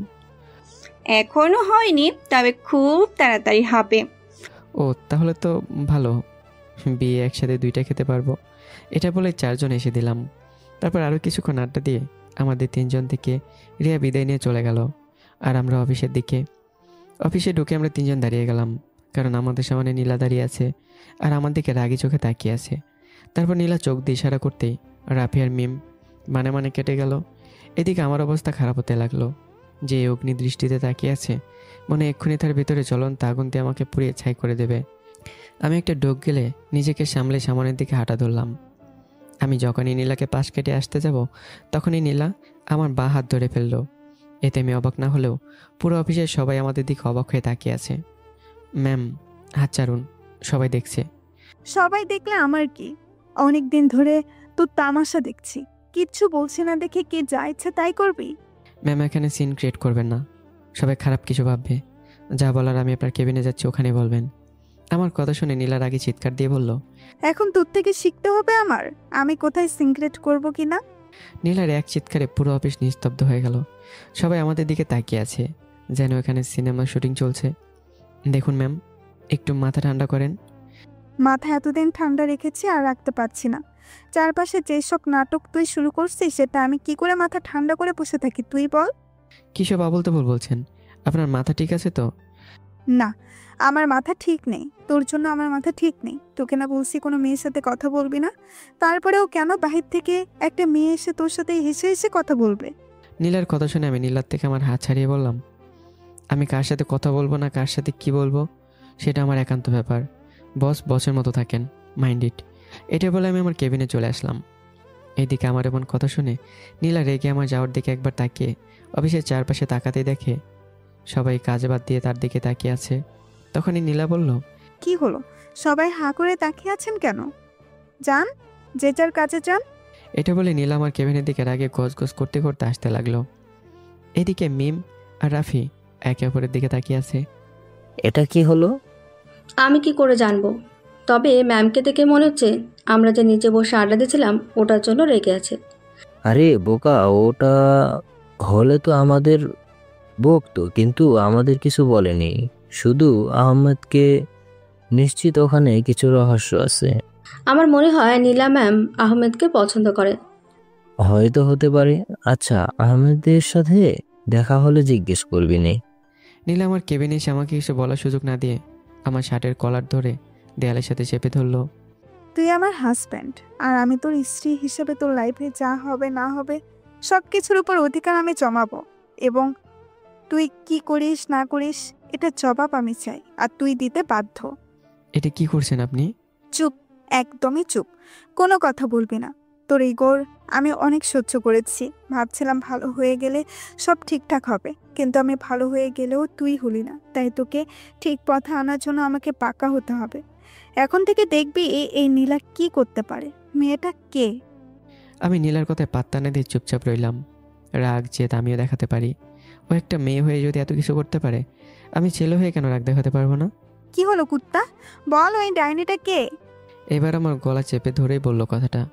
আমি আগে বলেছি, এখনও বলছি, আমি আপনাকে কিচ্ছু বলতে বাধ্য নেই। আপনি কে যে আমার লাইফে নাক গলাতে আসেন? কই, আমি তো আপনার লাইফে নাক গলাই না। আমি কে তাই না? দেখ আমি কে। এটা বলে নীলা আমার ঠোঁটের উপর ঝাঁপিয়ে পড়ল। হঠাৎ এমন কিছু করবে আমার মাথায় ছিল না। আমি যখন নীলাকে ছাড়ানোর চেষ্টা করব তখনই নীলা আমার ঠোঁট কামড়ে ধরে, আর ঠোঁট কামড়াতেই থাকে। আমি ব্যথায় না কিছু বলতে পারছি না চিৎকার করতে, আর না পারছি নিজেকে ছাড়াতে। মেয়ে মানুষের এত শক্তি থাকে এটা আজকে বুঝতে পারলাম। আর আমি এমনি এমনি ওই কুত্তিকে রাক্ষসী বলি না, কাজই এমন করে তাই রাক্ষসী বলি। কিছুক্ষণ পরে নীলা আমাকে ছেড়ে দিয়ে আমার গায়ে আঙ্গুল দিয়ে স্লাইড করতে করতে বলল, তা জানো এখন বুঝতে পারছো আমি কে তোমার, আর কোন অধিকারে তোমার উপর অধিকার খাটাচ্ছি? কিছু না বলেই নীলাকে দূরে ঠেলে আয়নার সামনে গিয়ে নিজের ঠোঁটটা দেখতে লাগলাম। শালি থুকু, এটা শালি না, রাক্ষসী বউ। আমার পুরো ঠোঁটের 12টা বাজিয়ে দিল। আমি নীলার দিকে ঘুরলাম। এইভাবে কেউ কিস করে? আমার প্রশ্নের জবাবে নীলা আবার আমার কাছে এসে এক হাত দিয়ে শার্টের কলার ধরে টান দিয়ে তার একদম কাছে নিয়ে গেল। তা কিভাবে করি তুমি শিখিয়ে দাও না গো। ছি ছি ছি, এসব কি বলছেন আপনি? আরেকবার শুধু আপনি করে ডাকো, তারপর কি করি দেখ তোকে। নীলার কথা শুনে আমি একটু ভয় পেয়ে গেলাম। মামা মানে? মানে খুব সোজা, একটু আগে যেইভাবে কিস করলাম সেভাবে বাসরও করে ফেলবো। আর এমনিতেও তো আমাদের এখনো বাসর হয়নি, তাই করলেও সমস্যা নেই। তারপর একটা ইতিহাস লেখা হবে, এই যে প্রথম কারো বিয়ের পর বাসর হলো অফিসের কেবিনে। আল্লাহ, এ আমি কার পাল্লায় পড়লাম? এ তো দেখি আমার মান ইজ্জত সব নিয়ে নেবে। আল্লাহ আমাকে বাঁচাও। আরে এতে শরমের কি আছে, আমরা তো স্বামী স্ত্রী তাই না, আসো করে ফেলি। আপনার যা জিজ্ঞাসা করার আছে তাই করেন, আমি সব ঠিকঠাক উত্তর দিয়ে দেবো। তাও আমার পিছনে পড়ে থাকবেন না প্লিজ। এই তো আমার তেরা জামাইটা এখন লাইনে এসেছে। এতটুকু যখন লাইনে এসে গিয়েছো তাহলে জানো, এবার সুন্দর করে বলো তো, বউ শোনা তোমার যা ইচ্ছে তা প্রশ্ন করো, আমি সব ঠিকঠাক উত্তর দিব। বললাম তো একবার, আবার কেন? বলবি নাকি কিছু করব? না না, বলছি বলছি। কথায় কথায় ধমক, শয়তান বেটি। কি হলো বল। বউ বউ শোনা, তোমার যা ইচ্ছে তা প্রশ্ন করো, আমি সব ঠিকঠাক উত্তর দেব। আমার সোনা লক্ষ্মী জামাইটা, তা এখন বলে ফেলো তো, নিজের যার সাথে পীড়িতের আলাপ করছিলা ওই মেয়েটা কে? ওটা হচ্ছে রাফির শালি, মানে মিমের কাজিন। তা বুঝলাম, কিন্তু তোর সাথে এত আলাপ কেন? তোর সাথে আর কিসের সম্পর্ক? তেমন কিছু না, এমনি পরিচিত। সত্যি? সত্যি। আচ্ছা মানলাম, এইবার লাস্ট বারের মতো বলে দিলাম, কোনো মেয়ের সাথে যেন কোনো প্রকার কথা বলবি না, তা না হলে কি হবে তা তো জানিসই। কি হলো, কিছু বল। হ্যাঁ জানি জানি, এটা বলতে হঠাৎ করে নিলে এমন কিছু করবে যা আমি ভাবতে পারিনি। আমি শুধু তার দিকে এক দৃষ্টিতে তাকিয়ে আছি। কি বলবো, তার ভাষায় হারিয়ে ফেলেছি। নীলা আমার হাত ধরে হাঁটতে লাগলো। এটা কি করছো? কোথায় নিয়ে যাচ্ছ? চুপচাপ আমার সাথে আসো। আমি চুপচাপ নীলার সাথে যেতে লাগলাম। নীলা আমাকে কেবিন থেকে বের করে সবাইকে ডাক দিল। হ্যালো এভরিওয়ান, একটু কাজ পারতে এদিকে তাকান, কিছু কথা বলার ছিল। সবাই নীলার কথা শুনে নীলার দিকে তাকালো কাজ বাদ দিয়ে। আমি নীলার দিকে তাকিয়ে ভাবছি নীলা আসলে কি করতে চাইছে। এসব ভাবছি তখনই নীলা বলল, আসলে একটু আগের ঘটনার জন্য অনেক অনেক কিছু ভাবতে পারেন, কেউ বা পজিটিভ আর কেউ বা নেগেটিভ, তাই সবার উদ্দেশ্য করে একটা কথা বলতে চাই, এখানে সবাইকে ডাকলাম। নীলার কথা শুনে সবাই আগ্রহের দৃষ্টিতে আমাদের দিকে তাকালো। তাহলে শোনেন, আমি আর উনি মানে মিস্টার আহমেদ হলাম স্বামী স্ত্রী। নীলার মুখের এমন কথা শুনে সবাই আমাদের দিকে অবাক হয়ে তাকিয়ে আছে, কারো মুখে কোনো কথা নেই। আমি তো একবার রাফির দিকে তাকাচ্ছি আর একবার নীলার দিকে তাকাচ্ছি। এই মেয়ের আসলে হলোটা কি? সে নিজে বলছে আমাদের সম্পর্কের কথা কেউ যেন না জানে, আর সে নিজেই সবাইকে বলে বেড়াচ্ছে। আসলে নীলা চাচ্ছেটা কি বুঝতেই পারছি না, বুঝবো কি করে? আমার মাথায় তো ঢোকেই না। আমি রাফির দিকে তাকাতেই দেখি রাফি আমার দিকে রাগী দৃষ্টিতে তাকিয়ে আছে। মনে তো হয় কাজে পেলে খেয়ে নেবে। এদিকে নীলা বলতে লাগলো, আসলে কিছু সমস্যার জন্য আমি নিজে এই কথাটা হাইডে রাখতে বলেছিলাম, তাই কেউ এই বিষয়ে কিচ্ছু জানে না। সো আপনারা উল্টাপাল্টা কিছু ভাববেন না, এখন সবাই যে যার কাজে যেতে পারেন। এটা বলে নীলা তার কেবিনে চলে গেল আর সবাই যে যার কাজে চলে গেল। তখনই রাফি আর মিম আমার কাছে আসলো। বাহ বাহ বন্ধু, বাহ, এ হচ্ছে তোর বন্ধুত্ব। তলে তলে বিয়ে করে ফেললি, অথচ একটি বারের জন্য আমাদের বলতে পারলি না। ভাইয়া, আমরা তো দূরের কেউ ছিলাম না, আমাদের বললে কি হতো আপনার? জীবনে তোর ব্যবহারে কখনো কষ্ট পাইনি, কিন্তু আজকে এই কথা শুনে অনেক কষ্ট পেলাম বন্ধু। আমি কি তোর এত পড়ছিলাম? মিম ভাবি, রাফি, তোর আমার কথাটা একটু শুনবি? সে কখন থেকে ইমোশনাল কথা বলে যাচ্ছিস। কি শুনবো? যা শোনার তো শুনে ফেললাম। আমি মরছি আমার জ্বালায় আর তোরা পড়েছিস আমার বেনে। আগে আমার কথাটা শোন, তারপর আমাকে যা শাস্তি দিবি আমি মাথা পেতে নেব। আচ্ছা বল শুনি, তোর কি বলার আছে? তারপর নীলার সাথে আমার কেন বিয়ে হলো, কিভাবে হলো, আর আমাদের মাঝে কেমন সম্পর্ক সব বললাম। এখন বল, যেখানে সম্পর্কটাই টিকবে কিনা তার গ্যারান্টি ছিল না, সেখানে আমি কি করে বলে বেড়াবো যে নীলা আমার বউ? তাছাড়া সে তো অনেক কঠোরভাবে বলল আমার তার সাথে বিয়ের ব্যাপারে যাতে কেউ না জানে, এমনকি একে অপরকে স্বামী স্ত্রীর পরিচয় যাতে না দিই। এখন বল আমার কি দোষ? আমার কথা শুনে রাফি বলল, সরি দোস্ত, না জেনে উল্টাপাল্টা বলছি। আমিও সরি, আসলে আগে তোমার কথাটা শোনা উচিত ছিল। আর এখানে সরি বলার কিছু নেই, তোমাদের জায়গায় আমি হলে হয়তো আরো বেশি বলতাম। আচ্ছা তাহলে আজ হঠাৎ করে নীলা ম্যামকে এমনটা করলি কেন? আমারও একই প্রশ্ন, এ মেয়ে কি মনে করে এমনটা করলো? নিশ্চয়ই মাথায় কোনো বদবুদ্ধি চেপেছে। না আহমেদ, আমার এমন মনে হচ্ছে না। আমার মনে হয় নীলা ম্যাডাম তোমাকে ভালোবেসে ফেলেছে, তাই এমন করেছে। অসম্ভব, এই বজ্জাত রাক্ষসী কখনো ওকে ভালোই বাসতে পারে না, সে শুধু রাগই দেখাতে পারে। আমি একটা মেয়ে, আর আমি মেয়েদের চালচলন দেখলে পুরোটা না হলেও হালকা বুঝতে পারছি। তুমি যে রিয়ার সাথে কথা বলছো, ওটা দেখে নীলা ম্যামের জেলাস হয়েছে, তাই তোমার সাথে এমন রেগে গেছিল। আচ্ছা দোস্ত, তখন লীলা ম্যাম তোর কেবিনে অনেক রেগে ঢুকেছিল, কি করছিলি রে দোস্ত? আমি রাফির কথা শুনে, যা শালা, তুই জিজ্ঞাসা করার আর কথা পাইলি না? দূর হ শালা, এখানে আইসে আড্ডা দিতে। তলে তলে ভালো কিছু চলে, আমরা বললে অন্য কিছু, সব বুঝি আমরা। এখনো গেলি না নাকি ম্যামকে ডাক দেবো? যাচ্ছি যাচ্ছি, ম্যামের ধমক তো এখন দিবা, কারণ তার জামাই বলে কথা। এই বলে রাফি আর মিম চলে গেল, আর আমি আমার কেবিনে এসে কাজ করতে লাগলাম। অফিস শেষ করে দুইজন গাড়ি করে বাড়ি যাচ্ছি। চুপচাপ হঠাৎ করে নীলা বলে উঠলো, এই গাড়ি থামাও। আমি সাথে সাথে গাড়ি ব্রেক করলাম। কি হলো, গাড়ি থামাতে বললেন কেন? ফুচকা খেতে ইচ্ছে করছে, ফুচকা খাবো। ও আচ্ছা, আপনি বসেন, আমি নিয়ে আসছি। আমি কথাটা বলতে দেরি, নীলা আমার মাথার চুল ধরে নাড়াতে আর দেরি করলো না। ও লাগছে তো, চুল ছাড়েন বলছি, ব্যথা পাচ্ছি। ব্যথা পাওয়ার জন্যই তো এমন করছি। তোর কত বড় সাহস, অফিসে এতবার বলার পরেও আবার এখন বলিস আপনি করে? ওই আমি না তোর বউ, তাহলে আপনি করে কেন বলছিস কুত্তা? ও মা গো, কখনো আপনি করে বলবো না, ছাড়ো না প্লিজ। সত্যি তো? আর আর আপনি করে বলবি না তো? এই তো সত্যি সত্যি সত্যি, 3 সত্যি, এবার ছাড়ো। এই তো আমার লক্ষ্মী বর। আমার গায়ে একটা চুমু দিয়ে চুল ছেড়ে এলোমেলো করে দিল। এইদিকে আমি মনে মনে ভাবছি, কুত্তি, শয়তানের নারী রাক্ষসী আমার এত সুন্দর চুলগুলোর 12টা বাজিয়ে দিল। আচ্ছা তাহলে চলো ফুচকা খেতে যাই। এটা বলে নীলা নেমে গেল। তারপর ফুচকার দোকানিকে 2 প্লেট ফুচকা অর্ডার দিলাম। তখন আমার ফোনে একটা কল আসলো, তাকে দেখে এটা নয়ন। আমি নীলাকে বলে একটু দূরে এসে কথা বলতে লাগলাম। এদিকে নীলা ফুচকাওয়ালা মামাকে গিয়ে বলল, মামা একটাতে বেশি করে জল দিবেন, আর পানি খুঁজলে দিবেন না, আর ওই ঝালটা দিবেন আমার স্বামীকে। এই নিন আপনার ফুচকার টাকা। নীলা এই কথা বলে সুন্দর করে আগে জায়গায় বসে পড়ল, আর মনে মনে বলে, চান্দু, এতদিন অনেক জ্বালিয়েছ, আজ আমার পালা। আমি কথা বলা শেষ করে নীলার পাশে এসে বসতেই ফুচকাওয়ালা ফুচকা দিয়ে গেল। আমি মনের সুখে একটা ফুচকা গালি দিয়ে খেতে লাগলাম। হঠাৎ করে অনেক ঝাল লাগতে শুরু করলো। ও ঝাল, মামা পানি দেন তাড়াতাড়ি, ঝালে আমার চোখ মুখ লাল হয়ে গেছে।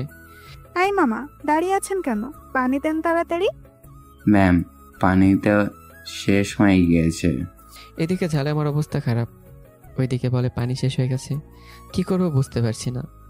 তোমার জন্য সব হয়েছে, কে বলেছে ফুচকা খেতে? সবকিছু যখন আমার জন্য হয়েছে তাহলে সমাধান আমিই দিব। এটা বলে নীলা আমার হাত ধরে গাড়িতে নিয়ে আমার ঠোঁট জোড়া দখল করে নিল। নিমিষে আমার জাল কোথায় চলে গেল বুঝতেই পারছি না। নীলার এমন কাণ্ডে আমি আশ্চর্য হয়ে গেলাম। নীলা এমনটা করবে আমি কখনো ভাবতে পারিনি। তবে যাই হোক, এইভাবে যদি বউ মিষ্টি খেয়ে জাল দূর করে, তাহলে এই ঝাল আমি প্রতিদিন খেতে রাজি। 5 মিনিট পরে নীলা আমাকে ছেড়ে দিয়ে বলল, এখন কেমন লাগছে? আমি নীলার দিকে তাকিয়ে বললাম, পানির বদলে যদি মিষ্টি পাই তাহলে ভালো লাগবে। নীলা আমার কথা শুনে লজ্জা পেয়ে মাথা নিচু করে ফেললো। আচ্ছা তুমি বসো, আমি বিল দিয়ে আসি। তা লাগবে না, আমি বিল দিয়ে দিছি, তুমি বাসায় চলো। তারপর আমি আর কিছু না বলে গাড়ি চালাতে লাগলাম। কিছুক্ষণ পর চলে আসলাম বাসায়। বাসায় এসে কিছুক্ষণ রেস্ট নিয়ে নিজের অফিসের ফাইল নিয়ে বসে গেলাম কাজ করতে। কিছুক্ষণ পর নীলা রুমে এসে বলল, আমি কিছুদিন ধরে খেয়াল করছি তুমি কিসের ফাইল নিয়ে যেন কি কাজ করো। এগুলো কিসের ফাইল? তেমন কিছু না, তোমার না জানলেও চলবে। দেখো আমার সোজা কথা পছন্দ, ভালোই ভালোই বলো এগুলো কিসের ফাইল? আরে বাবা, এখানে গরম হওয়ার কি আছে? বাবার ফাইল, উনি চোখে তেমন দেখে না, তাই আমাকে দেয়। মিথ্যা বলার জায়গা পাও না বুঝি? আমি সব দেখি, এতদিন তুমি আমার সাথে কথা বলো না যে তাই জিজ্ঞেস করতে পারিনি। কি কি কি দেখেছো? আমি দেখি এবং খেয়ালও করছি, তুমি বিকেলের টাইমে এই ফাইলগুলো ওই এনজিও গ্রুপের পিএর থেকে নিয়ে আসো, যাকে তুমি বলো তোমার বন্ধু। তুমি অফিস থেকে এসে ফাইল কমপ্লিট হলে রাতে তুমি চুপচাপ ওই ফাইলগুলো ওকে দিয়ে দাও। সত্যি করে বলো, ওই এনজি গ্রুপের এমডির পিএর সাথে তোমার কি সম্পর্ক? ও, ওই দিনই তো বললাম আমার বন্ধু। তুমি মিথ্যা বলছো। আরে না, বাবা ওই অফিসে কাজ করে, তাই ও আমাকে দিয়ে যায়। তাহলে বাবা কেন তোমাকে দেয় না? সন্ধ্যায় বাবা আসলে তোমাকে দিতে পারে। এখন কি তুমি এই বিষয় নিয়ে ঝগড়া করতে চাও? না, আমি ঝগড়া করব কেন? আমি তো বলছি সারাদিন তুমি অফিসে কাজ করো, কই বাসায় এসে একটু রেস্ট নিবা? তা না করে কি কাজ করো? ও, তোমার আবার কি হলো? আমার মতো ছোট লোক চাকরের জন্য হঠাৎ এত দরদ উঠলো কেন? তুমি আমার স্বামী, তোমার ভালো মন্দ দেখা আমার দায়িত্ব। বুঝতে পারছি না, হঠাৎ করে তোমার আবার কি হলো? স্বামী স্বামী বলে মাথা খাচ্ছ। আমি তো তোমার স্বামী হওয়ার যোগ্য না, কারণ আমি ছোট লোক, ক্ষেত, গরিব। তুমি এভাবে কেন বলছো? যা হয়েছে ভুলে যাও, চলো আমরা আবার নতুন করে শুরু করি। দেখো, আমার আর তোমার মধ্যে যায় না, এসব বলে আমার মাথা খেও না, যাও এখান থেকে, কাজ করতে দাও। কি বললি তুই? আমি তোর মাথা খাচ্ছি? তো তোর মাথা আমি খাবো না তো কে খাবে শুনি? ম্যাম, এখান থেকে একটু যাও, আমাকে একটু কাজ করতে দাও। আমার কথায় নীলা রেগে আমার কাছে এসে ফাইলগুলো নিচে ফেলে আমার কলার ধরে বলল, অন্যের ফাইল আমার থেকে বেশি ইম্পর্ট্যান্ট? তুই শুধু আমার কাজ করলে আমার করবি, আমি কাজ না দিলে বসে থাকবি। আমি এক্ষুনি আব্বুকে ফাইলগুলো দিয়ে চাকরি ছাড়তে বলছি। এই বয়সে কিসের চাকরি? তুমি এটা কি করছো? ফাইলগুলো ফেললা কেন? নীলা আমাকে তার একদম কাছে নিয়ে এসে বলল, আমাদের মাঝে যদি কেউ আসে না, তাকে সরিয়ে দিব। এটা তো ফাইল মাত্র, চুপচাপ এখানে বসে থাক। এটা বলে নীলা আমাকে জোর করে সোফায় বসিয়ে দিল। শালার এই মেয়ের কাছে আসলে বুকের মাঝে কেমন যেন করে ওঠে, কিছু বলতে এলে মুখ দিয়ে বের হয় না। এই মেয়ের হঠাৎ কি হলো বুঝতেছি না। হঠাৎ করে আমাকে স্বামী বলে অধিকার ফলাচ্ছে, বইয়ের মতো আচরণ করছে, কিছুই বুঝতেছি না। আবার কিছু বলে, খোঁচা মারলে গায়েও নেই না। এদিকে নীলা আমাকে বসিয়ে দিয়ে ফাইলগুলো গোছাতে লাগলো। ফাইলগুলো গুছিয়ে আমার হাতে দিয়ে বলল, এই নাও তোমার ফাইল, আমি গেলাম। এটা বলে নীলা চলে গেল। আমি যেন হাঁপ ছেড়ে বাঁচলাম। কি রাগি, কথার আগে হাত চলে। বুঝতেছি না, আমি যেখানে আমার রাগ করার কথা সেখানে ও রাগ করতেছে। শালার বেডি মানুষ। তারপর কাজ শেষ করে খাবার খেতে গেলাম। খাওয়া দাওয়া শেষ করে রুমে এসে সোফায় শুয়ে পড়লাম। কিছুক্ষণ পর নীলা রুমে এসে বলল, কিরে তুমি সোফায় কেন? তো কোথায় ঘুমাবো? দেখো, আজ পুরো দিন তোমার নাটক দেখতে দেখতে আমি ক্লান্ত হয়ে গেছি। তুমি আমাকে অপমান করতে চাইলে এমনিই করতে পারো, আমি কিছু মনে করব না। কিন্তু প্রথমে ভালোবাসা দেখে পরে দূরে ঠেলে দিলে অনেক কষ্ট হবে। আমি জানি তুমি এখন আমাকে বিছানায় নিয়ে পরে বলবে, ছোট লোক, তোর যোগ্যতা আছে আমার পাশে ঘুমানোর? তোর মতো ছেলে পায়ের নিচে হ্যান ত্যান আরও কত কিছু। দেখো, আমি চাই না যোগ্যতা ছাড়া কারো পাশে ঘুমাতে। তুমি তোমার মতো থাকো আর আমাকে আমার মতো থাকতে দাও। আমি এক নিঃশ্বাসে কথাগুলো শেষ করে ফেললাম। দেখো, আগে যা হয়েছে তার জন্য সরি। এখন ভালো ভালো সবকিছু ভুলে নতুন করে শুরু করি, চলো। নীলার আমার কথা শুনে আমি নীলার দিকে চোখ বড় বড় করে তাকিয়ে আছি। এটা কি মেরে বাবা, আমি কাকে বিয়ে করলাম? এত কিছু বলার পরেও আমাকে ধমক দিয়ে সব বলে নতুন করে করতে। ধ্যাত, এই নতুন করে শুরু করার কথা আমি আগে বলেছি, কিন্তু তুমি শোনোনি। এখন কেন বলছো নতুন করে শুরু করতে? আর ভালোই ভালোই কি, আমি এর আগে বলেছি, এখনও বলছি, তোমার আর আমার সম্পর্ক শুধু বস আর কর্মচারী সম্পর্ক, যেটা তুমি আমাকে আঙ্গুল দিয়ে শিখিয়ে দিয়েছো। সো সুন্দর করে তুমি তোমার জায়গায় শুয়ে পড়ো আর আমি আমার জায়গায়।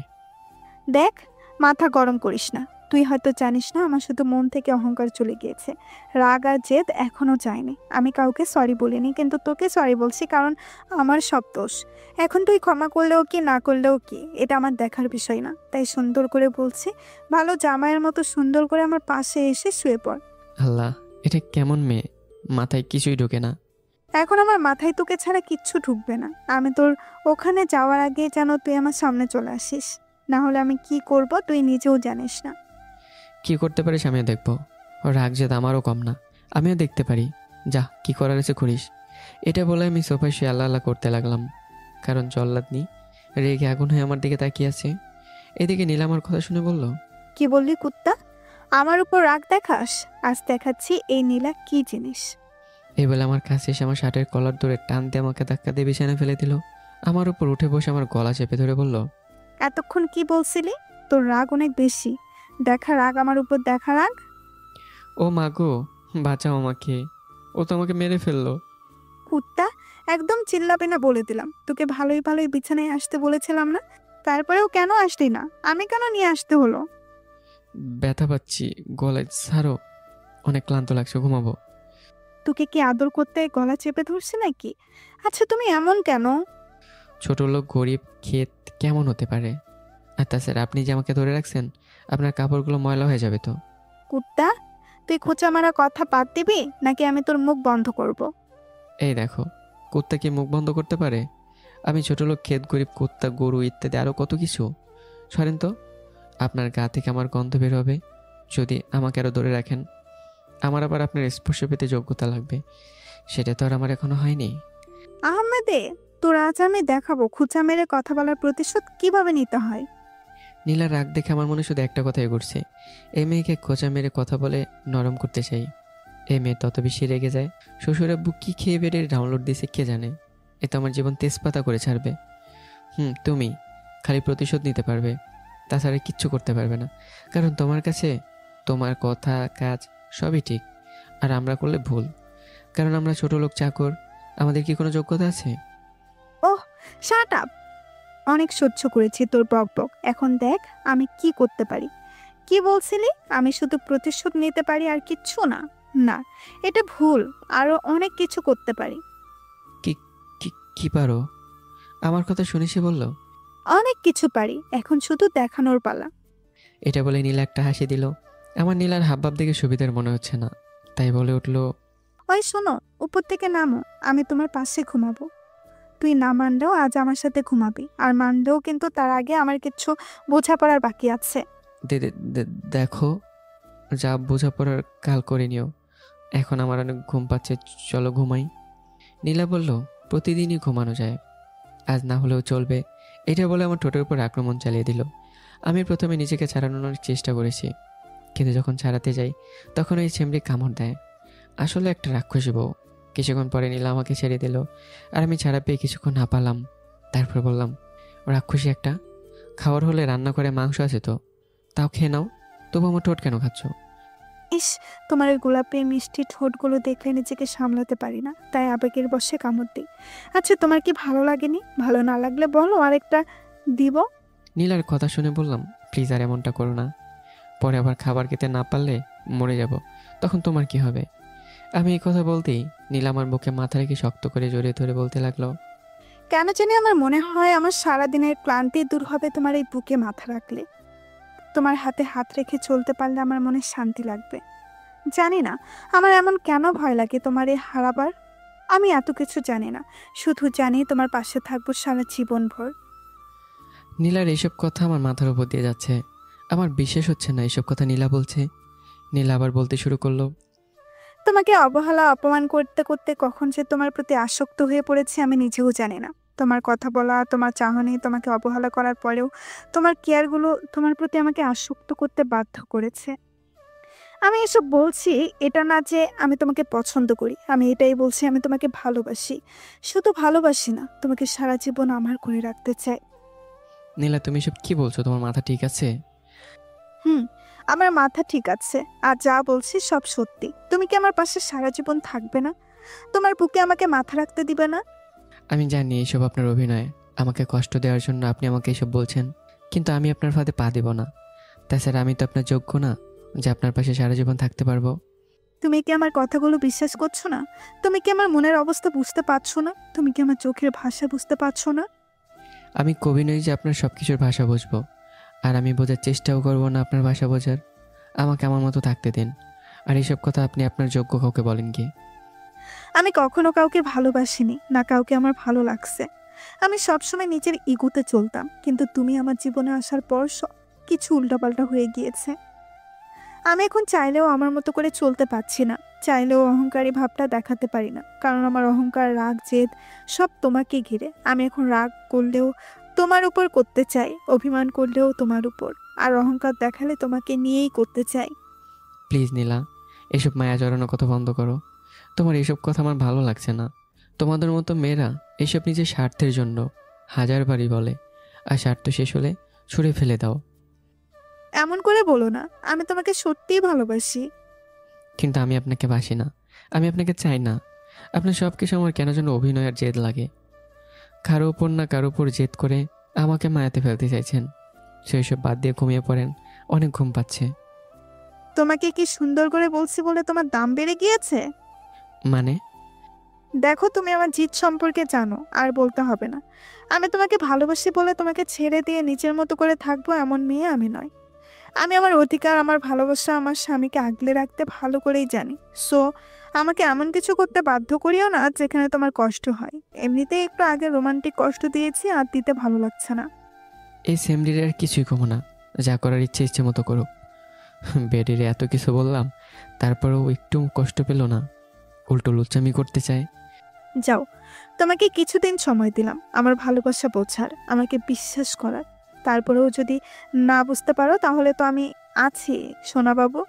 এখন হাতটা সরাও, অনেক ঘুম পাচ্ছে, বুকে মাথা রেখে ঘুমাবো, তা না হলে ঘুম হবে না। এটা বলে নীলা আমার বুকে মাথা রেখে জড়িয়ে ধরে চোখ বন্ধ করে রাখলো। এইদিকে আমি নীলার দিকে একদিনে তাকিয়েছি। আসলে মেয়েটাকে আমি যেমন ভাবি আর যেমন ছিল, এখন এই মুহূর্তে মেয়েটাকে কেমন যেন লাগছে। নীলাকে এখন বাচ্চাদের মতো লাগছে, আর তার পাগলামিগুলো বাচ্চাদের মতো। আসলে আমি চাইলে এখন নীলাকে বলতে পারতাম আমিও তাকে ভালোবাসি, কিন্তু আমি এটা বলবো না। আমি চাই নীলা আমার উপর অধিকার খাটাক, জোর করে আমাকে তার বুকে আগলে রাখুক।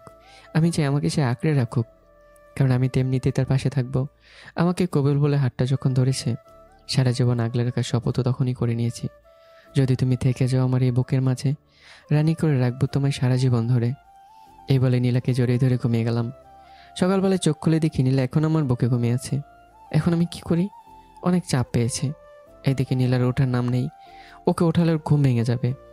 তাই আর কোনো উপায় না পেয়ে আস্তে করে নীলাকে বালিশ দিয়ে শুয়ে চলে গেলাম ওয়াশরুমে।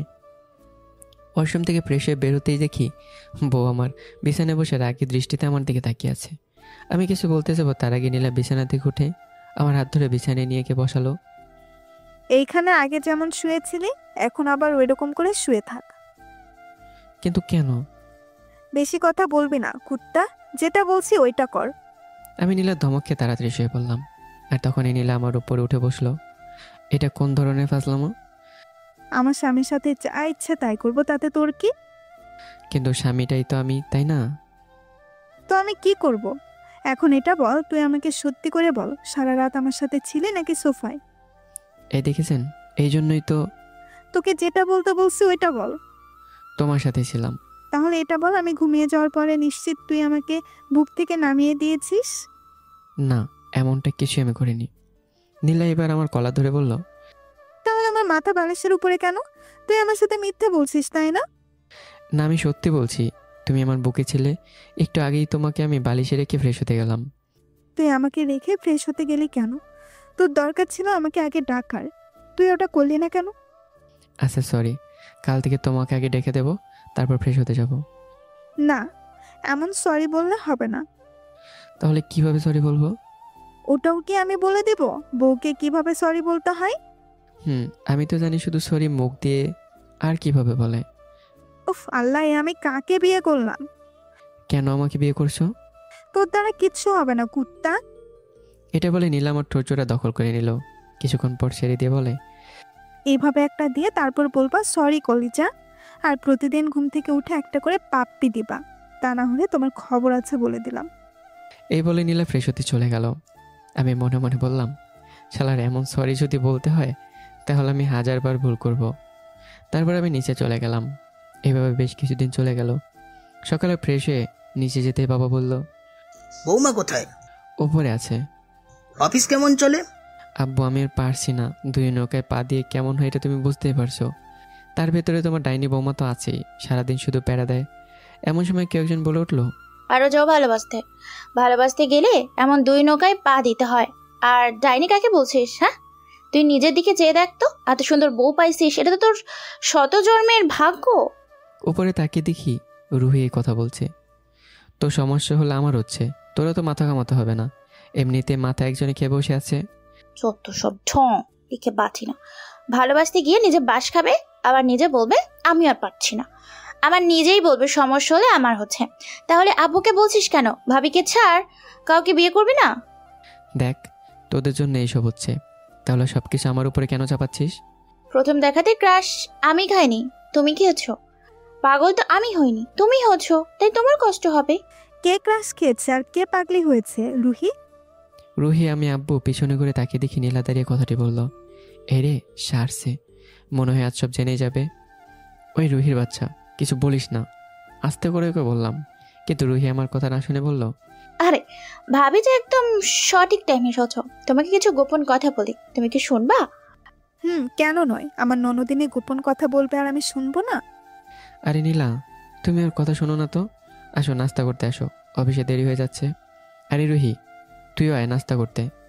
তোমার আজ হাজার চেষ্টা করলেও আমাকে কাটাতে পারবে না। এমনিতে তো ভাবি একদিন জেনে যাবে, তার চেয়ে আমি বলে দিই কেমন? বাবা, তুমি কিছু বলছো না কেন? ইশারায় বললাম যাতে কেউ বুঝতে না পারে, কিন্তু বাবা আমার কথা কানে নিল না, বরং সেখান থেকে উঠে চলে গেল। কি এমন কথা যে আমি শুনলে সমস্যা হবে? এইবার তো না শুনে যাব না। রুহি, তুমি বলো, আমি শুনছি। ভাবি বলছি। এটা বলে রুহি বলতে লাগলো, আমার এই ভদ্র ইনোসেন্ট মার্কা ভাইটাকে দেখছেন না? তাকে দেখলে যতটা ভদ্র মনে হয় সে ততটা ভদ্র নয়, 1 নম্বরের রয়েছে একটা। রুহির কথা শুনে আমি রেগে রুহিকে বললাম, রুহি বেশি বেশি হচ্ছে কিন্তু।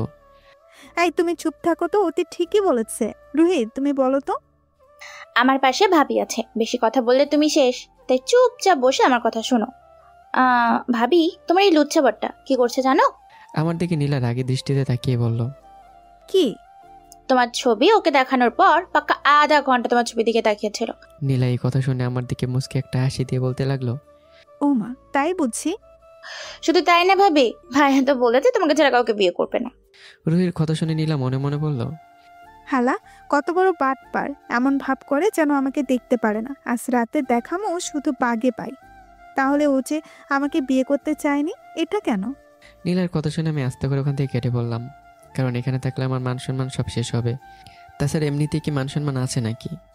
আরে ভাবি, তুমি তো জানোই না, ভাইয়া যখন তোমার জন্য পাগল হয়েছে তখন তুমি ছিলে বিদেশে, আর ভাই তোমাকে ছবিতে দেখে পাগল হয়েছে। তাই আব্বু বলেছে তুই যদি ওকে রাজি করাতে পারিস তাহলে বিয়ে করতে পারবি। আর এই জন্য আমার ভাই তোমার অফিসে চাকরি করতে গিয়ে তোমাকে পটানোর জন্য। কি বলো? এসব তো আমি জানতাম না। আরে তুমি জানবা কি করে? আমার ভাই তো জানতো না যে সে অনেকবার ভেবে ফেসে গিয়েছে। মানে হলো এইসব আব্বু আম্মুর প্ল্যান ছিল তোমার সাথে ভাইয়ার বিয়ে দেওয়ার, আর এই জন্য ভাইয়াকে তোমার ছবি দেখালো, আর ভাইয়া এক পায়ে দাঁড়িয়েছিল। কিন্তু সে তো আর জানতো না যে তুমি রাগী ছিলে, কথার আগে হাত চলতো বেশি। এইটা যদি জানতো তাহলে ভাইয়া তোমাকে কখনো বিয়ে করতো না, আর তোমার অফিসেও যেত না। আর ভাইয়া এসব জানার পর নিজে থেকে আসতে না পারার জন্য চুক্তি করেছে যে 6 মাসের মধ্যে তোমাকে পটিয়ে বিয়ে করতে হবে। আর এখানে ভাইয়া আটকে গিয়েছে। আর যখন সে জানতে পেরেছে তুমি অনেক বদমেজাজি অহংকারী, তখন সে চলে আসতে চাইলেও পারেনি। রুহির কথা শুনে নীলা খিলখিল করে এসে দিল, সাথে রুহিও। আর এইসব আমি সিঁড়ি থেকে দেখে রাগে গসগস করতে লাগলাম আর চলে গেলাম রুমে। বেচারা আইছিল পটাতে, কিন্তু ফেসে গেল চাকরিতে। তবে যাই করুক না কেন, বিয়েটা হয়েছে। ভাইবি, আমার ভাইটা অনেক ভালো। আমার ভাইয়ের মতো ছেলে পাওয়া অনেক কষ্টের। রুহির কথা শুনে নীলা মনে মনে হাসলো। আসলে আমার জামাইয়ের মতো জামাই হয় না। এত অবহেলা অত্যাচার করার পরেও আমাকে এখনো পর্যন্ত কিচ্ছু বলেনি। আরে পাগলটা বলবে কি করে? সে তো আমায় আগে থেকেই অনেক ভালোবাসে, আর এটার জন্য সব অবহেলা মুখ বুঝে সহ্য করছিল। আসলে সে একটা পাগল, শুধু আমার জন্য। এইদিকে আমি রুমে এসে অফিসের জন্য রেডি হয়ে নিচে গেলাম নাস্তা করতে। সবাই মিলে নাস্তা করেও নিলাম। তারপর আমি আর নীলা চলে গেলাম অফিসে কাজ করছি। এমন সময় নীলা কেবিনে যেতে বলল, তাই দেরি না করে চলে গেলাম। হ্যাঁ ম্যাডাম, কেন রেখেছেন? তোমাকে মানা করছি না ম্যাডাম না ডাকতে? আমি তোমার... থাক ম্যাডাম, আপনাকে আর মনে করে দিতে হবে না। আমি জানি আপনি কি আমার। তবে ম্যাম, এটা অফিস, আর অফিসটা অফিসের নিয়মেই চলুক। আচ্ছা, এখানে ঝগড়া করতে আসেনি। ঝগড়া করলে বাসায় করব, কেমন? এখন গাড়ি বের করো। কেন, কোথায় যাবে? শপিং করতে। কেন, তুমি ভুলে গিয়েছো আজ বৃহস্পতিবার? নীলার মুখে বৃহস্পতিবার কথাটা মনে উঠতেই মনে পড়ল রাফির কথা। শালার তো আজ অনুষ্ঠান। ওহ, আমি তো ভুলে গিয়েছি। চোখের সামনে সুন্দরী বউ থাকলে ভুলে তো যাবেই, তাই না? আইসে সুন্দরতে তেঁতুল গাছের পেতনির মতো লাগে, ডাইনি একটা। আমি এই কথা বলে কেবিন থেকে বের হয়ে গেলাম। এদিকে নীলা রেগে বলতে লাগলো, কি বললি কুত্তা? আমাকে পেতনির মতো লাগে? দেখাবো এই পেতনি কি করতে পারে, শুধু হাতের কাছে পায় তারপর। এদিকে আমি গাড়ি নিয়ে অপেক্ষা করছিলাম। কিছুক্ষণ পর নীলা চলে আসলো আর এসে আমার পাশে বসলো, কিন্তু আমার দিকে তাকাচ্ছেও না। মনে হয় ডাইনিটা রাগ করেছে। রাগ করুক, তাতে আমার কি। তারপর আমি গাড়ি চালাতে শুরু করলাম। কিছুক্ষণ পর শপিং মলে চলেও আসলাম। তারপর আম্মু আব্বু রুহির জন্য সাথে আমাদের দুইজনের জন্য শপিং করে শেষ করলাম। সব কিছু আবার আমার ডাইনির পছন্দ করেছে। বলতে হবে বউটার আগে হলেও পছন্দ ভালো আছে। তারপর নীলাকে প্রথম অফিসে রেখে আসলাম। নীলার হাবভাব ভালো লাগছে না, আমার সাথে এখন একটা কথা বলেনি। যাকগে, সেই সব কথা ভেবে লাভ নেই। বউ আমার যতই রাগ করুক না কেন, দিন শেষে মাথা খাবে আমারই। আমি নীলাকে অফিসে রেখে শপিং ব্যাগগুলো বাসায় রেখে আবার অফিসে চলে আসলাম। অফিসে এসে আমি অবাক হয়ে গেলাম, কারণ আমার কেবিনে অন্য কেউ কাজ করছে। আমি কেবিনে গিয়ে বললাম, ভাই আপনি কেবিনে কেন? আপনি কি জানেন এটা আমার কেবিন? স্যার, এই কেবিনে ম্যামকে বসিয়েছে, এখানে আমার কিছু করার নাই। আমি আর কিছু বললাম না। হয়তো আমার কথাটায় রাগ করে আমাকে চাকরি থেকে বের করে দিয়েছে, তাতে আমার কি। আমি তো আরও খুশি। বিশেষ করে এই কথাগুলো ভাবলে কেমন যেন খুব খুশি খুশি লাগছে। বহুদিন পরে স্বাধীন লাগছে। আজ থেকে নিজের ইচ্ছে মতো চলতে পারবো। কারো কোনো কথাই শুনতে হবে না, কারো প্যারা মাথায় নিতে হবে না। এইসব ভাবছিলাম, হঠাৎ করে মনটা খারাপ হয়ে গেল। কারণ এখন থেকে অফিস টাইমে নীলার সাথে দেখা হবে না। নীলার রাগী লোকটা দেখা হবে না। তার জেদ, তার কেয়ার আর পাওয়া হবে না। খুব মিস করবে এইসব ভাবতে ভাবতে নীলার কেবিনে গেলাম। তাহলে শেষ পর্যন্ত আপনি নিজে থেকে আমাকে চাকরি থেকে বের করে দিলেন? আমার আর বের হতে হলো না। চুক্তি অনুযায়ী এখন আমি স্বাধীন, যা ইচ্ছা করব। কি মজা, আকাশে বাতাসে। আচ্ছা তাহলে থাকেন, মন দিয়ে কাজ করেন। আমি তাহলে গেলাম, আমার মেলা কাজ বাকি আছে।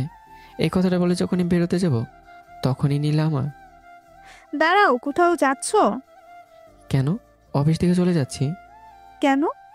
আমার এখানে চাকরি নেই, তাই চলে যাচ্ছি। তোমার এখনো চাকরি নেই, এটা কে বললো? কেন?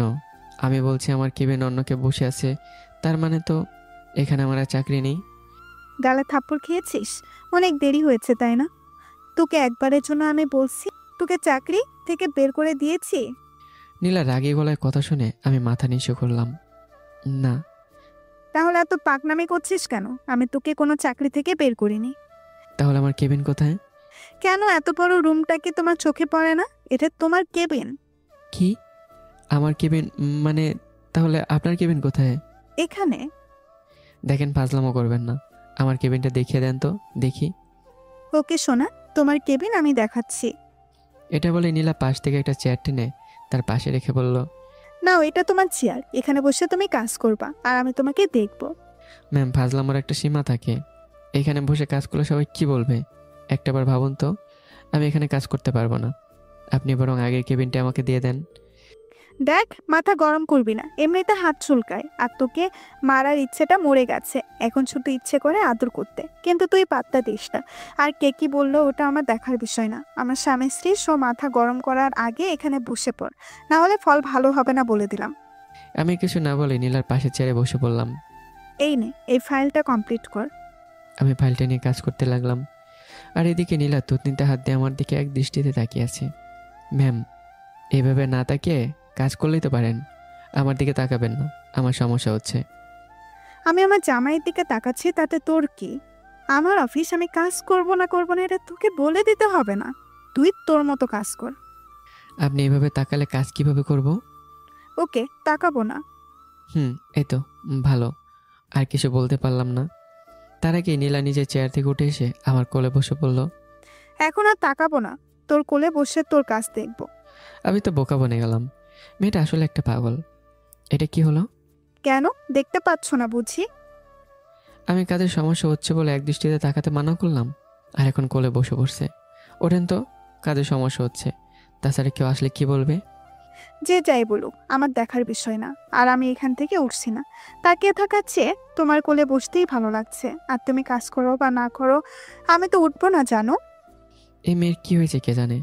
আসলে এখনকার নীলাকে দেখলে মনে হবে না যে এই মেয়েটা আমাকে দুই চোখে দেখতে পারতো না, যেখানে পেত অপমান করতো, আর এখন পারে না যে কলেজের ভিতরে আগলে রাখতে। আসলে মানুষ পরিবর্তনশীল, এটাই তার প্রমাণ। আমি আর কিছু না বলে কাজে মন দিলাম।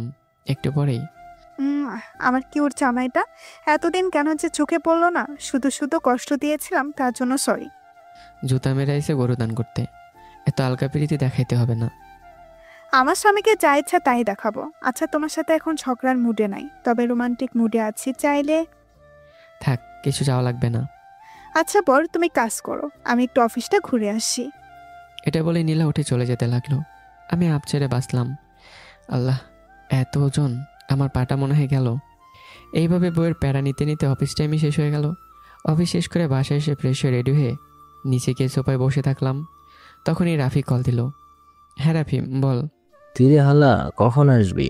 সন্ধ্যা তো হয়ে গেল। দোস্ত, এই তো একটু সময় লাগবে, সবাই রেডি হচ্ছে তো তাই। আচ্ছা দোস্ত, তাড়াতাড়ি আয়। এটা বলে ফোন কেটে দিল। কিছুক্ষণ পর আম্মু রুহি নিচে আসলো। ভাই, তোদের হলো? আমার তো হয়েছে, কিন্তু তোর ডাইনি ভাবির এখনো হয়নি। ভাই, তুই আমার ভাবিকে ডাইনি বলবি না, বলে দিলাম। আমার ভাবি অনেক ভালো। এখন তো ভাবি ভালোই হবে। আপন মানুষ পর, আর পর মানুষ আপন, দুনিয়াটা এমনই। উফ, তোরা থাম। এই আহমেদ, তোর কি আক্কল জ্ঞান হবে না? এত বড় হয়ে গেছিস, একটা ছোট বোনের সাথে ঝগড়া করছিস। কই ঝগড়া করলাম? আমি না থামালে যে হয়ে যেত। আম্মু, তুমি একটু আর কিছু বলতে পারলাম না। তার আগে সিঁড়ির দিকে চোখ যেতেই মুখের ভাষা হারিয়ে ফেলেছি। সিম্পল সাজ, কালো একটা শাড়ি পরেছে, আর মাথায় সুন্দর করে ওড়না দিয়েছে। এতে তার সৌন্দর্য আরও বৃদ্ধি পেয়েছে। এই ভাইয়া, এইভাবে তাকালে আমার ভাবির উপর নজর লেগে যাবে যে। রুহির কথায় লজ্জা পেয়ে চারদিকে তাকাতে তাকাতে বললাম, আপনাদের কি হয়েছে? স্যার, হয়েছে। এখন যেতে পারি আমরা? তারপর সবাই মিলে গাড়িতে বসলাম। আমি গাড়ি চালাতে লাগলাম। এমন সময় নীলা বলে উঠল, ওই, আমরা সবাই আছি, আব্বু কোথায়? উনি অফিস থেকে চলে যাবে। কতবার বলছে আব্বুকে চাকরি আর না করতে, তারপরেও কেন চাকরি করে? তার নীলামা, তোমার বাবা চাকরি করবে না যদি তার জন্য একটা কাজ করো। মা, করব। তারপরেও এই বুড়ো বয়সে ওনাকে চাকরি করতে দেওয়া যায় না, কখন কি হয়ে যায় কেউ বলতে পারে না। তোমার কথা ঠিক। তাহলে একটা কাজ করো, ওনার জন্য একটা নাতনি এনে দাও। দেখবে আর চাকরি করবে না, সারা দিন নাতি নাতনিকে নিয়ে খেলা করবে। আম্মুর কথা শুনে আমি কাশি দিলাম, আর নীলা লজ্জা পেয়ে মাথা নিচু করে ফেললো। এইভাবে সবাই মিলে কথা বলতে বলতে রাফিদের বাসায় পৌঁছে গেলাম। গাড়ি থেকে নেমে তো আমি অবাক হয়ে চেয়ে থাকলাম বাড়ির দিকে। সাথে দেখি নীলা, রুহি আর আম্মু আছে। এত সুন্দর করে বাড়িটা সাজিয়েছে যা বলার বাহিরে। আম্মা, তোমরা আমাদের বিয়ের সময় এমন করে সাজালে না কেন? জানো, এটা দেখে এখন আমার হিংসে হচ্ছে। আইসে হিংসা করতে, নিজেই তো বললো আমাদের বিয়ের কথা যেন কেউ না জানতে পারে। আমি যখন ওইটা বলছি তাহলে আজ বলছি। আম্মু, আম্মু, বল মা। আমাদের বিয়ের অনুষ্ঠান করবা, আর এর থেকে বেশি সুন্দর করে সাজাবা। দরকার হলে আমি টাকা দিব। পাগলি একটা, তোর কোনো টাকা লাগবে না, আমরা এমনিতেই অনুষ্ঠান করব, বুঝেছিস? সত্যি? সত্যি। নীলা এই কথা শুনে খুশিতে যখন আম্মুকে জড়িয়ে ধরবে, তখন কোত্থেকে যেন রাফি এসে বলতে লাগলো, আরে আন্টি যে বাইরে দাঁড়িয়ে আছেন কেন? আসেন ভিতরে। আসতেছি। আরে ম্যাম যে এখানে দাঁড়িয়ে কি করতেছেন? ভিতরে আসেন। রুহি, তুমি আসো। আর আহমদ, তোকেও কি দাওয়াত দিয়ে বলতে হবে? সবাইকে বলছিস, তাই আমাকে না বলে যাব না। তাই বাবা, এত ঢং করিস না। ম্যাম, আপনি একে সামলান, কিভাবে পুরো ঘাড় তেরা। রাফির কথা শুনে ইচ্ছে করছে শালারে মারতে, কিন্তু পরিস্থিতির জন্য পারছি না। এদিকে রাফির কথা শুনে নীলা হাসি দিয়ে বলতে লাগলো, রাফি ঠিকই বলেছ, আমি তো একেবারে সামলাতে পারি না। এইদিকে যেতে বলে ওইদিকে যায়, কিছু করবো বুঝতে পারছি না। ডেইলি 2টা করে গালে ওষুধ দিবেন, তাহলে ঠিক হয়ে যাবে ম্যাম। ওই, আমাকে এত ম্যাম বলো না তো, আমি এখন তোমার ভাবি লাগি, বুঝলা? ওকে ভাবি। ওই হারামি দাঁড়িয়ে আছিস কেন? চল ভিতরে। তারপর আমরা 3 জনে বাসায় ঢুকতে লাগলাম। আম্মু আর রুহি সামনে আছে। বাসায় ঢুকে নীলাকে আস্তে আস্তে করে বললাম, তুমি আম্মু আর রুহির সাথে থাকো, আমি এখানে আছি। নিশ্চয়ই তুই মেয়ে দেখবি, তাই আমাকে আম্মুর সাথে পাঠিয়ে দিচ্ছিস, তাই না? এই তোমাদের একটা সমস্যা, না বুঝে বেশি পটর পটর করো। আমার বন্ধুর বিয়ে, ওর সাথে থাকবো, কিছু কাজ করব, তাই তোমাকে আম্মুর সাথে পাঠাচ্ছি। এখন কথা না বলে যাও তো। যাচ্ছি। তবে যদি কোনো মেয়ের সাথে টাঙ্কি মারতে দেখি তাহলে তোর খবর আছে। টাঙ্কি না, ডিরেক্ট তোমার সতীন বানাবো। এটা বলে আমি রাফির দিকে দৌড় দিলাম। এদিকে নীলা আমাকে বলতে লাগলো, কুত্তা, কোথায় যাচ্ছিস দাঁড়া? সতীন কিভাবে বানাতে হয় আমি শেখাচ্ছি। আমার শেখা লাগবে না, আমার জানা আছে। তুই বাসায় যা, তারপর দেখাবো আমি সতীনের ঘর করার মজা। এটা বলে হনন করে চলে গেল। এইদিকে আমি রাফির কাছে যেতেই, আচ্ছা তুই কি ভালো হবি না? খারাপ ছিলাম কবে? দুনিয়ার ভণ্ড আর বলে খারাপ না। এত কথা না বলে কি বলতে চাস বলে ফেল। আচ্ছা তুই ভাবিকে যেখানে সেখানে রাগাস কেন? আরে ভাই, বিয়ে করছিস তো, পরে বুঝবি বউকে রাগানোর মধ্যে কেমন মজা। আমি দেখি, ট্রাই করব। এইভাবে দুজন আড্ডা শেষ করে বিয়েবাড়ির কাজগুলো দেখছি ভালো মতো হচ্ছে কিনা। আমি দাঁড়িয়ে ফোন টিপছি, এমন সময় রাফি বলল, দোস্ত তুই থাক, আমার একটু ডিউটি আছে, ডিউটি শেষ করে আসি কেমন? ওকে যা শালা, তাড়াতাড়ি আসবি। আমি কথাটা বলার আগে রাফির দৌড় দিল, মনে হয় বেশি চাপ দিচ্ছে। আমি এখানে দাঁড়িয়ে থেকে কী করব এটা ভেবে একটা জায়গায় বসে ফোন টিপতে লাগলাম। এমন সময় সামন থেকে একটা মেলি কণ্ঠে বলে উঠল, আরে আহমদ, তুমি এখানে? আমার নাম ধরে কেউ ডাকাতেই আমি ফোন টেপা বাদ দিয়ে মাথা তুলে তাকিয়ে অবাক হয়ে গেলাম। আরে মিমি ম্যাম, আপনি এখানে? আরে ম্যাম কেন বলছো? নাম ধরে ডাকো। তাছাড়া আগে প্রশ্ন আমি করছি, তুমি এখানে কেন? যার বিয়ে হচ্ছে মানে রাফি, ও হচ্ছে আমার ল্যাংটা থুকু, ছোটকালের বন্ধু। আর আপনি? রাফির বাবা আর আমার বাবা দুইজন বন্ধু, তাই সেই সুবাদে বিয়েতে আসলাম। ও তা নীলা কোথায়? দেখছি না যে। তোমার সাথে আসেনি বুঝি? না, আসছে, তবে আম্মুর সাথে আছে মনে হয়। তা এখন কেমন আছো? হ্যাঁ আলহামদুলিল্লাহ ভালো। আপনি? এই তো আছি কোনো মতে।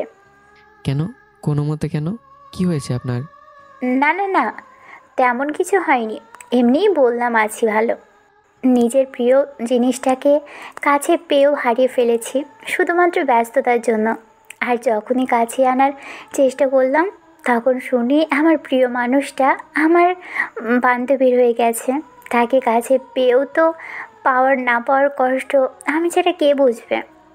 এদিকে মিমিকে আনমনে কিছু ভাবতে দেখে বললাম, এই যে মিস মিমি, এত কি ভাবছেন? হ্যাঁ। মিমি আমার কথায় ভাবনা থেকে ফিরে বলল, কই কিছু না তো।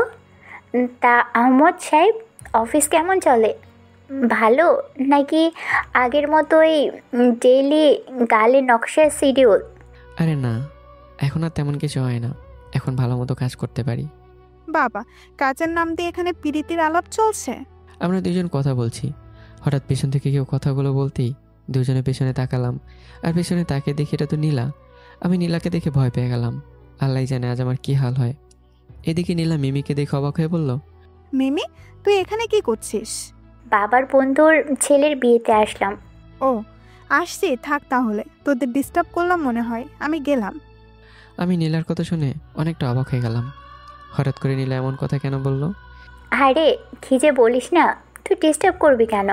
আমরা তো এখানে আড্ডা দিয়েছি, আয় তুইও বস, আড্ডা দিই তিনজনে মিলে। না রে, তবুও আমার মনে হচ্ছে তোদের ডিস্টার্ব করলাম, আমি যাই, আম্মু ডাকছে, তোরা বরং আড্ডা দে।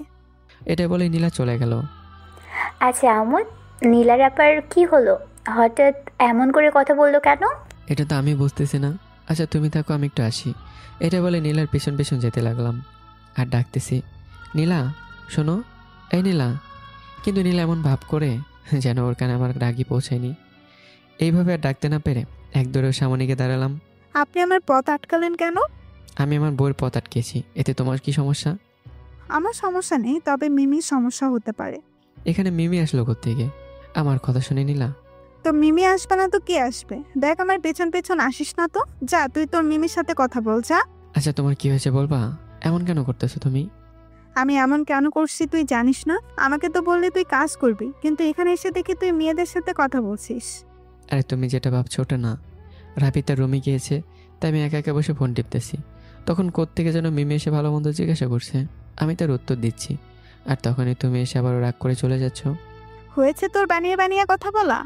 এবার আমি নীলার হাত ধরলাম। প্লিজ বউ আমার, বিশ্বাস করো, আমি সব সত্যি বলছি। হাত ছাড় আমার, তুই আমাকে ধরবি না, আর আমার পেছনেও আসবি না। এটা একটা বিয়ে বাড়ি, আমি চাই না এখানে কোনো সিক্রেট হোক। আর তারপর কি হয়েছে সেটা জানতে চাইলে এর পরের জন্য অপেক্ষা করতে হবে। তো বন্ধুরা, গল্পটা কেমন হচ্ছে অবশ্যই বলতে ভুলবেন না, কমেন্ট করে জানাবেন। আর দেখা হচ্ছে নেক্সট গল্পে। ভালো থাকবেন, সুস্থ থাকবেন। আল্লাহ হাফেজ।